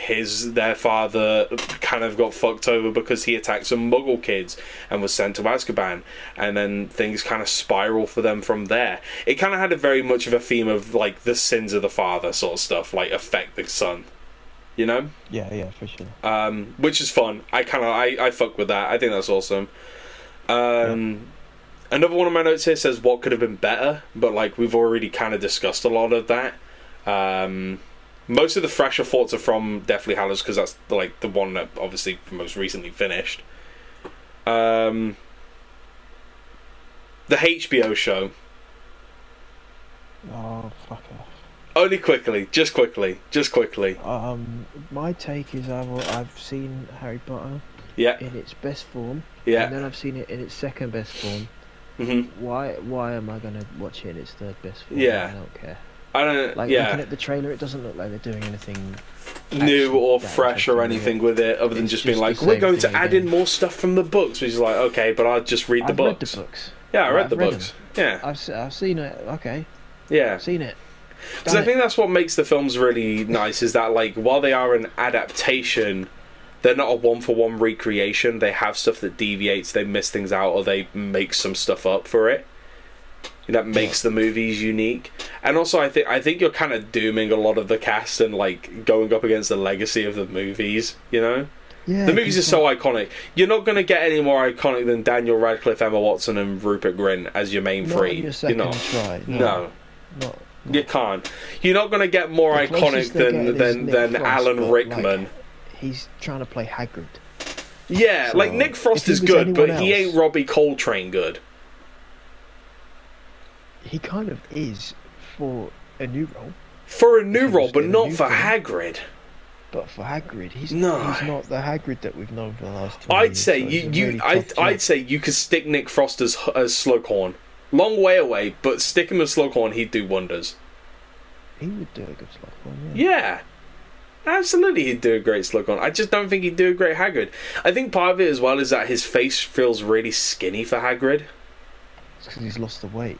Yeah, he's lost You got all the him 10 weight. years ago where he was still a bit fat. Yeah, yeah, like when he was doing like Hot Fuzz and yeah. Shaun of the Dead and Paul. Hot Fuzz, yeah. When he was doing the Cornetto like films, yeah, he would have You been. get Simon Pegg as another character. Yeah, well, Simon Pegg technically appears in the franchise. He plays what's his name? The headmaster in Hogwarts Legacy.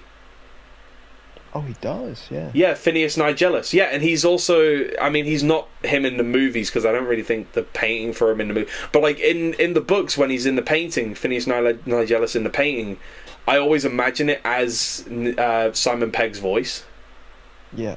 I always imagine it as that because of his performance from the game, which is awesome. I love that they cast him as that, which is really sweet that they're kind of both in it. So maybe who knows? Maybe they reprise him in that role for the show. But I don't know. I'm not going to watch it. I have no interest in it. It's kind of interesting seeing it coming along with like the trailer now being out and stuff. The only thing that bugs me, and it's not directly the fact that they've recast him to a different race, is just Papa Residue as Snape. And I don't think Papa Residue is going to do bad in the role or anything like that. Or I'm not going to say, oh, Snape. No, I'm going to say Snape shouldn't be black. He shouldn't. Out of all the characters, he's the worst one to race swap because it fundamentally changes his story and other characters' stories. It changes characters like Sirius and James to be just kind of school bullies who are like, we don't like Snape because he's just a bit fucking weird and he's a bit of a freak too. You know, it's going to have a lot of racial connotations. It's going to have a lot. We're bullying him because we don't like the way he looks. It's like, you're the white people saying that to the black guy, you know, and then Harry being like, I don't know, man, I'm just suspicious about Snape. I don't know, he just looks kind of shifty. And the black guy, he's one of the only ones, right? That apart from that, is the cast diverse apart from that, or is it just him? No, it's just him. So he's really the odd one out. Yeah, which is going to make it even worse. Where it's like, yeah, in the context of the story, it isn't that, but a lot of people are going to read it that way, or it's just going to come off that way, even if it's not intended. And also, yeah, if you're doing it for diversity, like you could have casted any other character and it would have been fine. Of kids in the UK in the 90s, it would be more mixed as well. Yeah. Unless wizards are different, but that would be fucking odd. Yeah, that'd be really odd. I don't want to get into that. I don't know. Out of all of them, like Snape is the worst one. Like anyone else, it doesn't really matter. But it's because of the fact that it fundamentally changes his story. And it's like, oh, who's the traitor? Like from the Death Eater side, it's like, who's the traitor among us? Oh, definitely that guy. Definitely that guy. Yeah, exactly. Like in the trailer, he doesn't look bad. He doesn't look bad in the outfit and stuff. I think you he's know, fine. He's like fine. as an actor, I think he's going to do great as Snape. I think it changes a lot of the connotations for the story, and that's why I think the race swap is bad. Not because it's a black guy playing a character who's supposed to be white in the book. Don't care. Yeah, it kind of goes against his description, but like, who cares? He's gone with the cursed child Hermione route. Yeah. Yeah. Maybe they saw that people had backlash, but honestly, it's a far better choice if you had to only pick one character. Yeah. Swap, she would be. Yeah. A better option than him. Yeah. I think he's one of the Honestly, worst options, anyone. honestly. Make Dumbledore black. Make McGonagall black. You could do Dumbledore. Yeah. I'd fuck with Black Dumbledore. He'd be sick. Morgan Freeman, get him in there. Oh, Morgan Freeman. And then Samuel It does L. not do Jackson to as dwell on Aberforth dreams and yet would forget be to absolute- live. You know what I mean? and, yeah, Samuel L. Jackson as Aberforth. Samuel Jackson as Aberforth. Get be these so goddamn kids out my goddamn bar.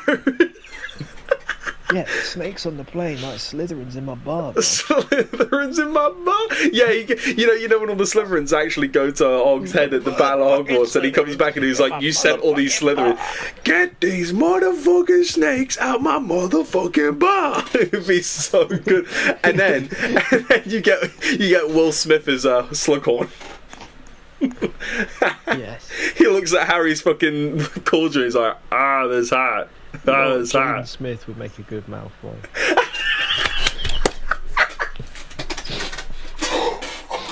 Yeah, when he gets to the last book and he's like, guys, can we just like talk about the political and economic state of the Wizarding World right now? Jaden and Will Smith is Draco and It's Lucius. just- and Jada as Narcissus and Malfoy. Just get the whole family in. That's so good. We're geniuses. Why weren't sister we in the can get Willow casting as well. thing? Why weren't we put in the casting thing? Yeah, make the Malfoys black. could've Actually, no. I don't know. That might be a bit whack to have the black guy bullying the white guy. I don't know. That also feels a bit weird. I could do. I mean, it wouldn't be as bad as the white guy bullying the black kid. You know what I mean? You know, or the white kid calling out the one black teacher for being the evil one. You know, you know what I mean? It reads wrong. It reads really wrong. That's literally my only gripes with it. That and the fact that, like, you know, any profits from it are going to J.K. Rowling, and she's, you know, actively admitted she's putting it towards anti-trans communities. Which, fuck that. You're a bitch. No one likes you. Lady. She is a nasty piece of shit. Which, like, it brings me to another thing. I like, you know, coming off the HBO show now. I've seen a few like people being like, "Oh, if you support it in any way, you're a piece of shit," and I don't believe that.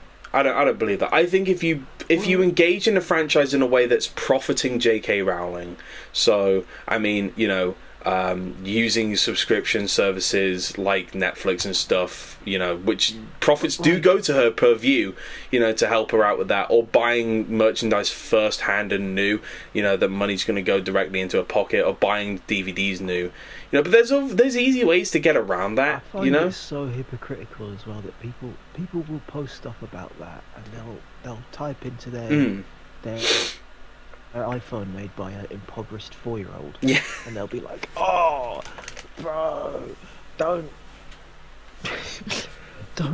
in a tiny way have a little peek at this project, which gives some money to someone else." Anyway, when's my Amazon package getting here? And, Yeah. I'm just gonna go on a drive in my Tesla. And Yeah, it's like, it's really weird. It comes off as a bit like, okay, buddy, like a bit performative. But like, I think if you like the franchise and you know you don't want to support J.K. Rowling, there are ways around Fair it. enough. You know, it's fair enough. I mean, It's fair. piracy, I get, brilliant. I love a bit of piracy. piracy for one, right? But then also, you know, I mean, thrift stores and charity stores. The series is that old, and there's that many editions of the books released that, like, I mean, unless you're going for collector's editions, which are most likely going to profit her, unless they're second hand, which a lot of them will be second hand as well. You know, but the books and DVDs, you can go into a charity store and you're guaranteed to see at least one Harry Potter book or DVD. Yeah. You are can guaranteed. Absolutely get all of it secondhand. And so, or, you know, or On eBay engage as in well. it in a way that's creative and putting your own spin on it. I mean, me and Sam here, right? We you know, we have trans friends and stuff, and you know, we don't support J.K. Rowling at all. She's a nasty wench, you know, and I'm you know, not we engage in. My friends are trans. Yeah, well, we we engage in the franchise in ways that like don't support it. So like we have our own D&D game. We're sort of rectifying a lot of those shitty mistakes that she's wrote the franchise. But also like, you know, instead of buying wands, the official merchandise wands, we made our own. You know, you made yours from a fucking chopstick. It's great fun. Yeah, You know, and I a wood whittled stick two. together. Yeah, and and then if you want to, I don't know, dress up as a character from it, I don't know, you can easily get the stuff to do that secondhand as well. I got all of mine secondhand. Slytherin tie from. Yeah, like you can get.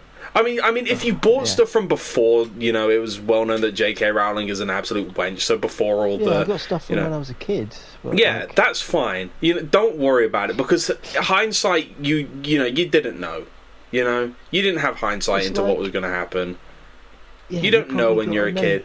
Or I don't know, if your 80-year-old nan who doesn't know any better, buys you something, don't be disrespectful and throw it away. Don't start ranting to her. She's 8 years old. She's already out the fucking door. If she buys you a first-hand illustrated edition of Half-Blood Prince, just say thank you and be on your way. Yeah. So, those illustrated editions are beautiful. I've used some of the artwork for them in the backgrounds of some of my old streams. They are beautiful artworks. They're really nice. There's a lot of ways to engage in the franchise without directly supporting JK. All of my books are secondhand. My aunt got them for me a couple Christmases ago. All secondhand, all tinted. There's easy ways to get around it, Yeah, with a book that big. Yeah. And a series that big, you have no problem getting it all secondhand and pirating all of it. Easily. Absolutely. Easy peasy, lemon squeezy. Is there anything else you want to add, Sam? No. No, you're done. Go and read Northern Lights with you. Yeah, we've been on here for 3 hours, and it's Northern Lights time. It's midnight, Sam. I don't want to read the book at midnight, bro. Why not? You make me stay up till midnight, so now it's Northern Lights time. Oh, right. Or UFC. Exactly. That's I knew that was catching me drift. Because it's been the press conferences this week. Before the fights even happen, they're happening as we speak. But see now we're moving away from the topic of the stream, and now we're yapping about other shit. Now we're yapping. Now we capping. Now we yapping. If you're gonna shout about people supporting J.K. Rowling, we have to also say do not support the UFC. They're a shit company.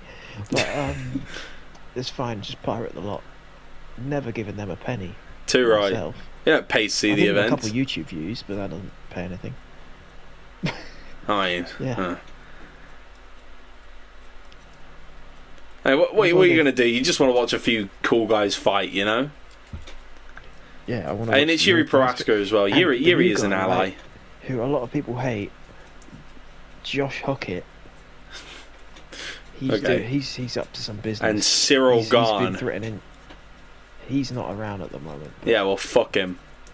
I hope Pereira bashes his skull in. You're gonna meet my friend the Curb. As Milkman would say. You're gonna meet my friend the Curb. My goodness. Well, MMA Guru is streaming right now. That's why our viewers have gone down, because MMA Guru has stolen our viewers. Ginny keeps hopping in. To be honest, yeah, I thought we were going to get a few more, joiners for the return of Read and Chill. Especially because a lot of my viewer base came in from me reading the Harry Potter books. Actually, no, that actually is false. Do you want to know? I'm pretty sure my biggest Read and Chill, I think, was actually I Am Legend. Yeah, that was my biggest one, because apparently some universities study that for literature classes. I genuinely think, right, I had a thought about this earlier, because we were talking about the actor for Lupin, and I know he plays the Inspector in Inspector Calls. Should we start reading the GCSE material, the old stuff that's public domain, we won't get copyrighted for it, and then just give some bullshit analysis and make sure people don't get higher than a 3 on their GCSE? I think it'd be so funny. That's awesome. Should we just do that? Just say whatever. Oh yeah. Can we read of Mice and Men? Yeah. Honestly, I'd love to revisit of Mice and Men. Well, I'm not. Now, class, there's a word here that. and you have to say it with a hard R. I will be saying it. But I will have to say will it. be saying it the historically accurate way. But okay, it's just a quote.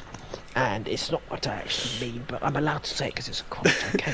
The big black... you know what I mean? And they like, put their whole pussy into it, dude. The stable blocks are what? What? I tell you what, I'd love to. There was one teacher who just got the one black kid in the class to say the N-word every That's funny. time. That's awesome. They're like getting ready for it, and then they tilt their glasses up and they look at that student. He's like, no. You know, if Kai was here, he could have done that. He could have played onto that perfectly. And then the one I had, he spat the word out with spite. I was thinking, oh my lord. I don't think... Did my English teacher say it? I can't remember. Slipped it in sneaky. Probably, yeah. Probably. If you just say it quick enough. Yeah, I wouldn't mind that. I'd like to read a couple of like the old horror books as well, you know, like Dracula and Frankenstein. I mean, I've got a copy of Dracula, but I'd like to read Frankenstein as well. I think Kai would appreciate that because I know Kai loves Frankenstein. Is GCSE content as well. Is it? I don't know if Dracula is. It's not. Yeah. Frankenstein is. But I definitely still would like to read Dracula. See, there's some books I can read. They just have to be public domain, like Dracula and Frankenstein and stuff. They have to be super old. We read in school. We read the like play adaptation, so it was like a script for a play that we were reading of Frankenstein, and it was adapted by Philip Pullman, the guy who did Northern Lights. Oh, nice! That's awesome. Yeah. I'll tell you what though, this public you know how like when the original creator for something dies, like then it becomes public domain. Yeah. Because it's like 50 years after they die, right? I think it's 70, but yeah. Is that why Lord of the Rings isn't public domain yet, like the books? Yeah, not yet. Also probably because of how fucking big it is as well. You can do the Mickey Mouse trick where you're like, well, actually, but yeah, it's gonna be public domain. So I'm actually dreading it becoming public. What, Lord of the Rings? It's gonna get rinsed, isn't it? What do you mean it's gonna get rinsed? Absolutely fucking rinsed. What do you mean? Everyone's going to be making Lord of the Rings stuff, and it's all going to be shit. Oh, yeah, but like it's not canon, is it? It's true. Although, right, I wonder if because the movies have been made now, they can copyright the events of the movies. That does seem like a big Warner Brothers thing, doesn't it? Yeah. Because Disney's been doing the same thing. Yeah, I think for like how big of a franchise it is, that makes sense for that to happen. Whereas like, you know, something like, you know, Of Mice and Men, or like even something with a movie adaptation, like, I don't know, one of my personal favorite books, again, I Am Legend. Like, you know, when that becomes, I think that'll stay public domain because it's not big enough to warrant its, you know, being snagged up by a company. I mean, yeah, Warner Brothers did the movie adaptation, but the movie adaptation is so different from the book that like I don't think it really counts. Yeah, and I think, to be honest, if you get sued, as long as you can prove that you took it from the book and not the film. Yeah, easily. If you were taking maybe character designs from the Lord of the Ring film. Like if your dwarves look exactly the same. Yeah, as the I got a lot of flack for the Lord of the Rings read through. I got a lot of flack for it because I was talking smack about how I didn't like all the yap in it. Because there was like so much yap. And the Lord of the Rings fans were getting. They were not happy about that. They were not happy. No. But that was the only criticism I could give it. Where I was like, oh, I just don't like the fact that Gandalf yapped at me for 20 pages about where he's been at. For 20 pages. I think that's... Is that when he went missing for a bit and then came back? Yeah. Like, I think that's pretty understandable to be a bit like... I don't know. No, you know, Gandalf's or Treebeard yapping at me for 15 fucking pages about the history of treants. I want to get on with the plot, man. I understand this is a bit of a slow burn story, but there's a difference between slow burn and a fucking tree man talking to me for 15 pages straight without a break about the history of treants and where the women treants went. 5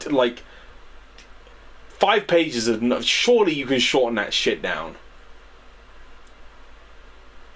It was a lot. It was a lot. That was my biggest criticism, probably my only criticism so far of Lord of the Rings.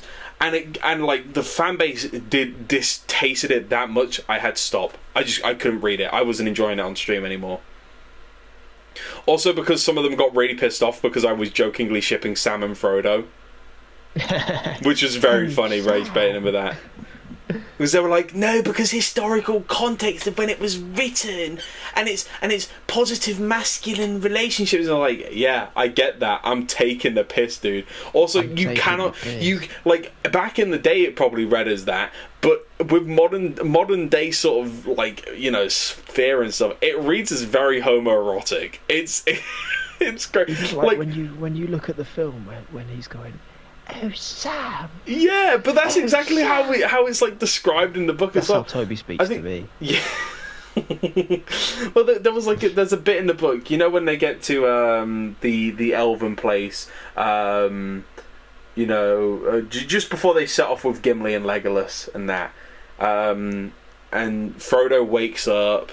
And Sam's like, oh, Master Frodo, you're okay. And he's like sat by him at his bedside, and in the book, he strokes Frodo's hand. He strokes his hand, and in the book, he strokes his hand. And when they were recording the movie, the guy who plays Gandalf, I forgot his name. Is it Ian McKellen? Sir Ian McKellen? Yeah. He specifically made sure, because I think Ian McKellen's gay, and he ships Frodo and Sam as well. He fully does it. And he was very insistent on Sean Astin stroking Elijah Wood's hand in that scene. He was like, you have to do the hand to all the book fans are going to recognise it and they're going to love it. And they did.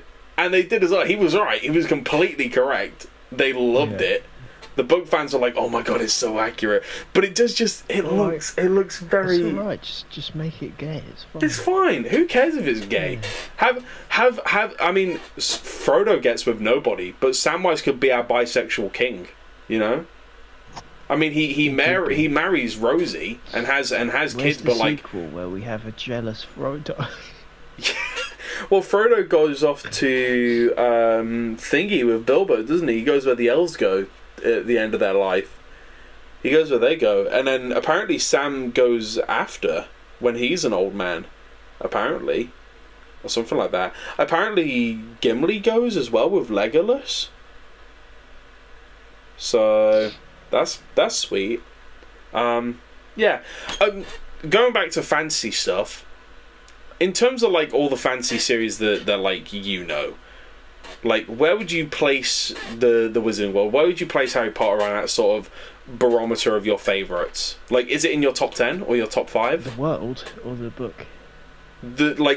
Just the series in general, like world building into account, the story, the characters, like everything on a whole. Where does it sort of land? Sort of medium, but I do like. I don't. If I don't fuck with something, I'd never finish it. So. Would you say it's in your top 10? Like, I mean, do you even like have that many like favorite fantasy series? Because I don't. Actually, yeah, I probably do, but it'd probably take me a little bit to figure it out. So there's Lies of Locke, there's Dark Materials, Children of Time. Like fantasy here, not sci-fi fantasy. So you can't have Dune. I can't have Children of Time then. Okay, yeah, not sci-fi, like strictly fantasy. It can be dark fantasy, can be high fantasy, like whatever. Just not sci-fi though. Lord of the Rings, Hobbit, all that.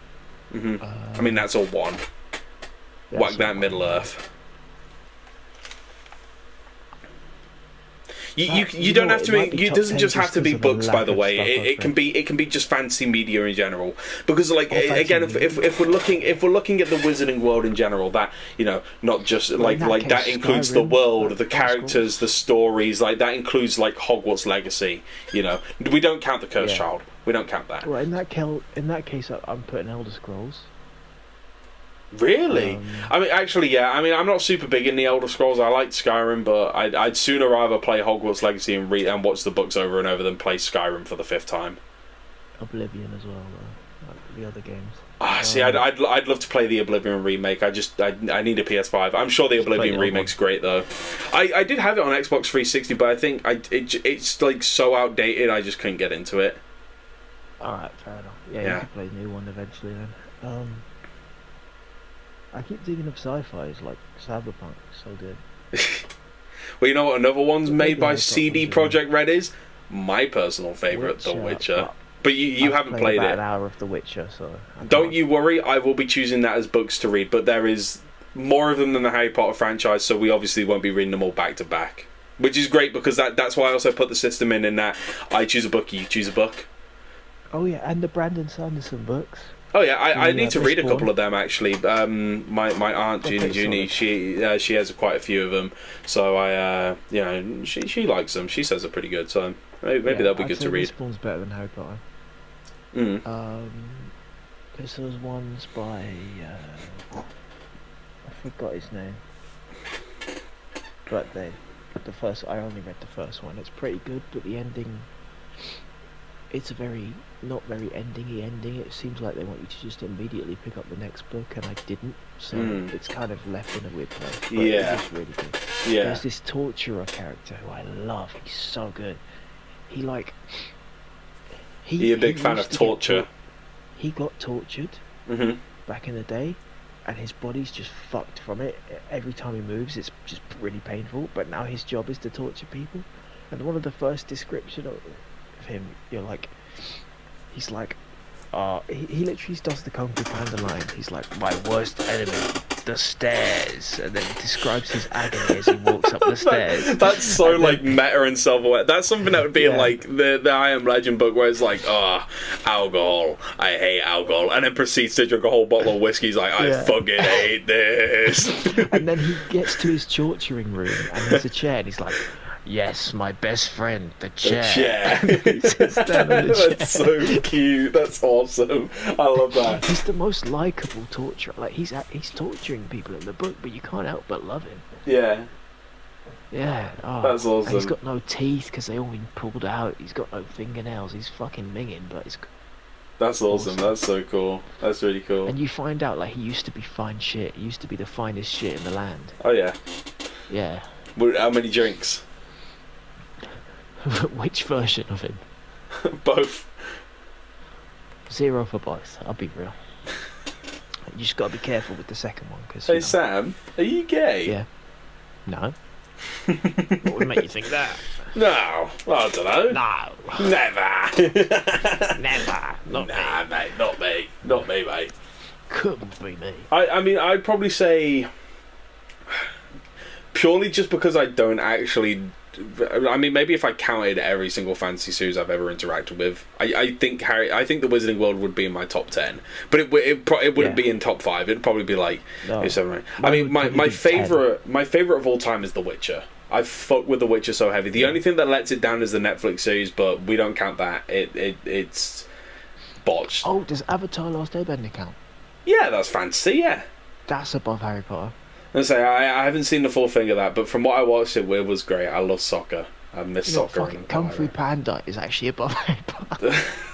We can't count Kung Fu Panda. Why not? It's fantasy. I mean, for fuck's sake, we got to count Shrek as well. Then the thing is, especially, do I have to count the whole thing though? Because I'd rather just watch the 2 first films. Yeah, you got to count. You got to take into account the whole thing.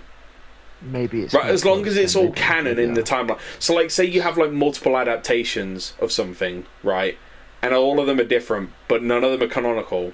We don't, you could just kind of pick your favorite one of that. All right, well, then it's not as good as Harry Potter. Then, if I have to watch the 3rd and 4th, they're not as good. Yeah, they're all right. That's fair. I was going to say my favorite's The Witcher. Then I'd probably say after that I mean, the thing is with, like, I love Dark Souls and Elden Ring. The thing is like, other than the 3 Dark Souls games, they're all separate. So I'd probably put, like, Elden Ring, then Dark Souls, like, as a trilogy. So, like, those are my top 3 already right there. Then I'd stick Berserk at 4. Yeah, I'd stick Berserk at 4. You put Elden Ring above all that? What above Dark Souls? Yeah, it's because I'm more your familiar number with one, the your top lore thing. and the world of Elden Ring. Your favourite fantasy is Elden Ring. No, The Witcher. The Witcher's my favourite. Elden Ring And second. then Elden Ring. Yeah, Elden Ring Okay. second. Wow. Then the Dark Souls trilogy at 3. Are you big into the Elder Scrolls, the Elden Ring story then? The Elden Ring story, I'm still learning about it because there's still so many mysteries that we don't know about it. But I think, but I like the mystique sort of stuff about it, where it's like we're living after all the big events have happened, and so we're kind of picking up the pieces of it and learning about the past in very fractured ways. But like there was a bit where I was streaming it today, and there's a whole thing that happened in the lore called the Shattering, which is when the Elden Ring broke, right? And it was prefaced by this group called the Black Knife Assassins. They went and they stole a part of Destined Death from Malekith, who wields death itself as a weapon. Destined Death from Malekith. Yeah, Destined Death from Malekith. They stole it from Malekith and they used it to kill Godwyn, the Golden One of the demigods. Now, demigods and stuff, they're immortal. The only way you can kill them is from Destined Death. They killed a demigod. The first demigod to ever die was Godwyn the Golden, and then that was preceded by the Shattering, and so it was like a mystery of like, well, who organised that? Who's the one who did it? And then you give an item to a certain, give an item that's connected to it to a certain character, and he analyzes it. You go back to him later, and he's like, the person who made this is this character, Rani, the blue witch woman with multiple hands. It was her. And I sat there, and it was the first time I heard it. After all these years of playing Elden Ring, that's the first time I learned that, and it blew my mind. Still, and the fact that I can still keep playing this game and learn new stuff every time, and it still blows my mind, is what keeps it so engaging to me. Like, getting rid of like the gameplay, which I mean, the gameplay is like hit or miss for people, right? You don't like it, but I love it, right? I like it, but not for a long time. Yeah. Yeah, so like that's what keeps me and like I'm more into the Elden Ring lore than the Dark Souls lore, as much as I also love the Dark Souls lore. I also love the aesthetic of the game. It's almost post-apocalyptic fantasy in a weird way. But yeah, those are my top 4 with Berserk at 4. Then I'd probably put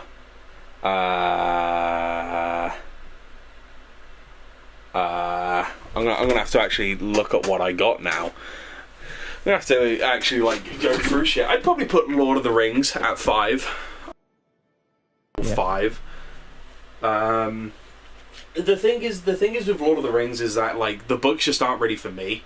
I think like they're a very slow burn, but they're like a super slow burn.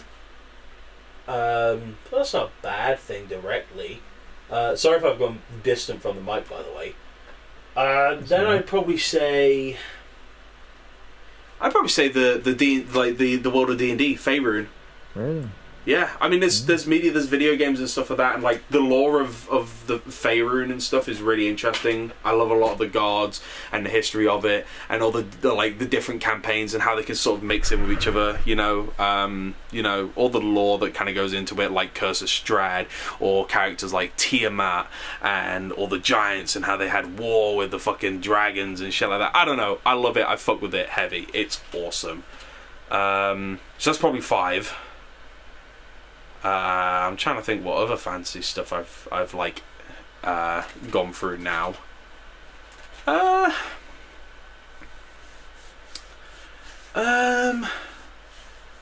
What else is there? I'm really trying to rack my brain for this, because I like, as much as I'm like, I prefer fantasy over sci-fi, I've interacted with a lot more sci-fi media than fantasy, strangely enough. But it's even like I couldn't even say The Last of Us is fantasy, because that's based in science. It's sci-fi. Let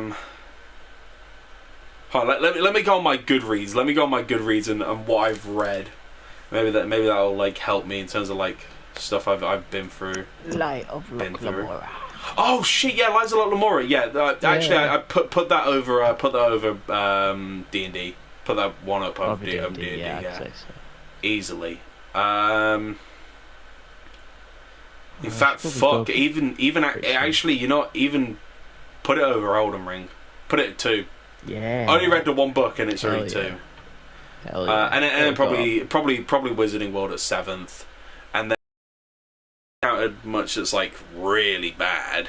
No, 'cause there normally you is hear only about it, you one don't fantasy read it. book that I couldn't finish, and it's what's his name? I forgot the guy who made it. It's the first book in the series is called Prince of Thorns, and it's a dark fantasy series. My aunt bought me the book for my birthday and was like, "You might like it, you might not." It was like a really... Actually, no. It was like... that one was a bit super iffy. edgy, right? It was super edgy. I could not get behind any of the characters because they were all horrible rapists. Even the main character. And it's like, if I can't latch onto any character... Like, I understand the point of the story is to, like, make me, like, want to see this kid suffer, but, like, I want at least one character who isn't a sack of shit who I can latch onto. And one that's prevalent in the story, you know? A yin to the yang, you know? I can get behind not liking the main character and him being an asshole, but, like, you know, when he's actively sexually assaulted someone in the first fucking 10 pages of the story, you know... I can't. At some point you're just like, well, I don't really want to. Yeah. Watch this. Yeah. I think it was also I was reading it at. I think also like, you know, this is going to get a little bit into like life in general, you know, and you know, life at the moment, you know, with all the stuff that's going on in the world is a bit shit, you know. There's a lot of shit stuff going on in the world, and so reading something that's so fucking miserable, and I love miserable stories. I love miserable stories, right? Like The Last of Us 2 is one of my favorite video games of all time, if not my favorite of all time, right? Charming miserable. But that's like charming, and there's still hope in the misery. You know, there's still hope in the misery. You know, but in that there's just nothing. There is nothing. It's all just horrible. There also wasn't really a very like clear goal or like anything that defined the world. There was one interesting bit where the main character was like being almost like ran at by all these spirits and stuff, and I was like, oh, that's cool. I want to know more about that. But like, I didn't have the strength to go on and continue. Yeah. There is some fancy stuff I'm excited to read though. Worse, to be honest. Yeah. There is some fancy stuff I'm really excited to read. Like one of the books I have is called Kings of the Wild. And that's about this like old adventuring group that kind of get back together, and they're all like 60 years old, and they'll get back together for one big adventure, and that sounds really cool. I'm going to get us to read that at some point. You know, obviously I want to read the Stephen King Dark Tower story as well, but that whole Legends and Lattes. No, I have not. This thing is quite kind of trendy, like last year and this year. Is it a parody? It's cozy fantasy. Oh, nice. No, it's a genuine like book, but it's like set in a fantasy world, but that kind of reminds me of it's about a coffee shop. Oh, that's cute. It kind of reminds me of well, it's probably not the same, but like the title reminds me of Dungeon Crawler Carl, which a lot of people have recommended to me. But like, I look at the front covers of those books, I'm like, it looks like a book that like Year 6 me would have like been forced to read, and I don't like the covers. I just don't like the covers. The covers just look like the covers just look like something like, and also the name just it looks like something that Year 6 me would have been forced to read for like the reading comprehension shit you used to have to do in school. I'm sure they're great. I'm sure they're great. I'm sure they're fantastic, and I probably will read them at some point. But they just the name Dungeon Crawler also Carl. For personal reasons. Personal reasons. The name strikes dread into me. Carl. No. Oh, you know what? One fancy what fancy thing that I forgot to include. What? Kingdom Come. That doesn't count. Yeah, that's fancy. It's medieval. It's medieval fantasy. Yeah, it's just medieval. Yeah? It's not fancy. Oh, I want not magic. Yeah. No magic in it. Yeah. It's just historical. Yeah, no, there's magic, bro. Alchemy in that, innit? Can we count Full Metal Alchemist? Yeah, absolutely. Then Full Metal Alchemist is above Elden Ring. Harry Potter. Oh, easily. Yeah, Full Metal Alchemist is shot straight to 3. 100%. Yeah, Full Metal Alchemist is shot straight to 3. 4 is Elden Ring. Stop quoting that. With the context behind it. Do you know that video? No, I don't. 100%.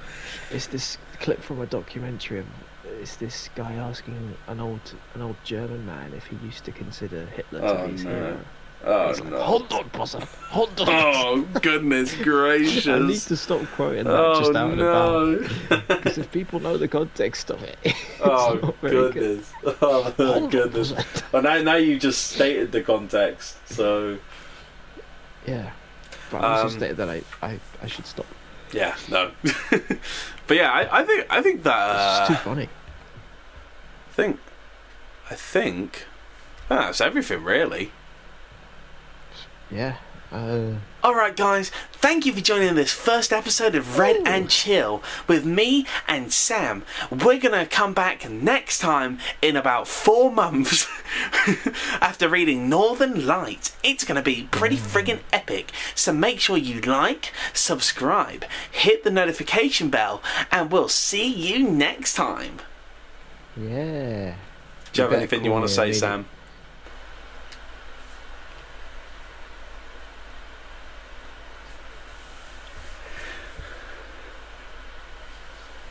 Oh yeah. Oh, unfinished business, huh? You dirty dog.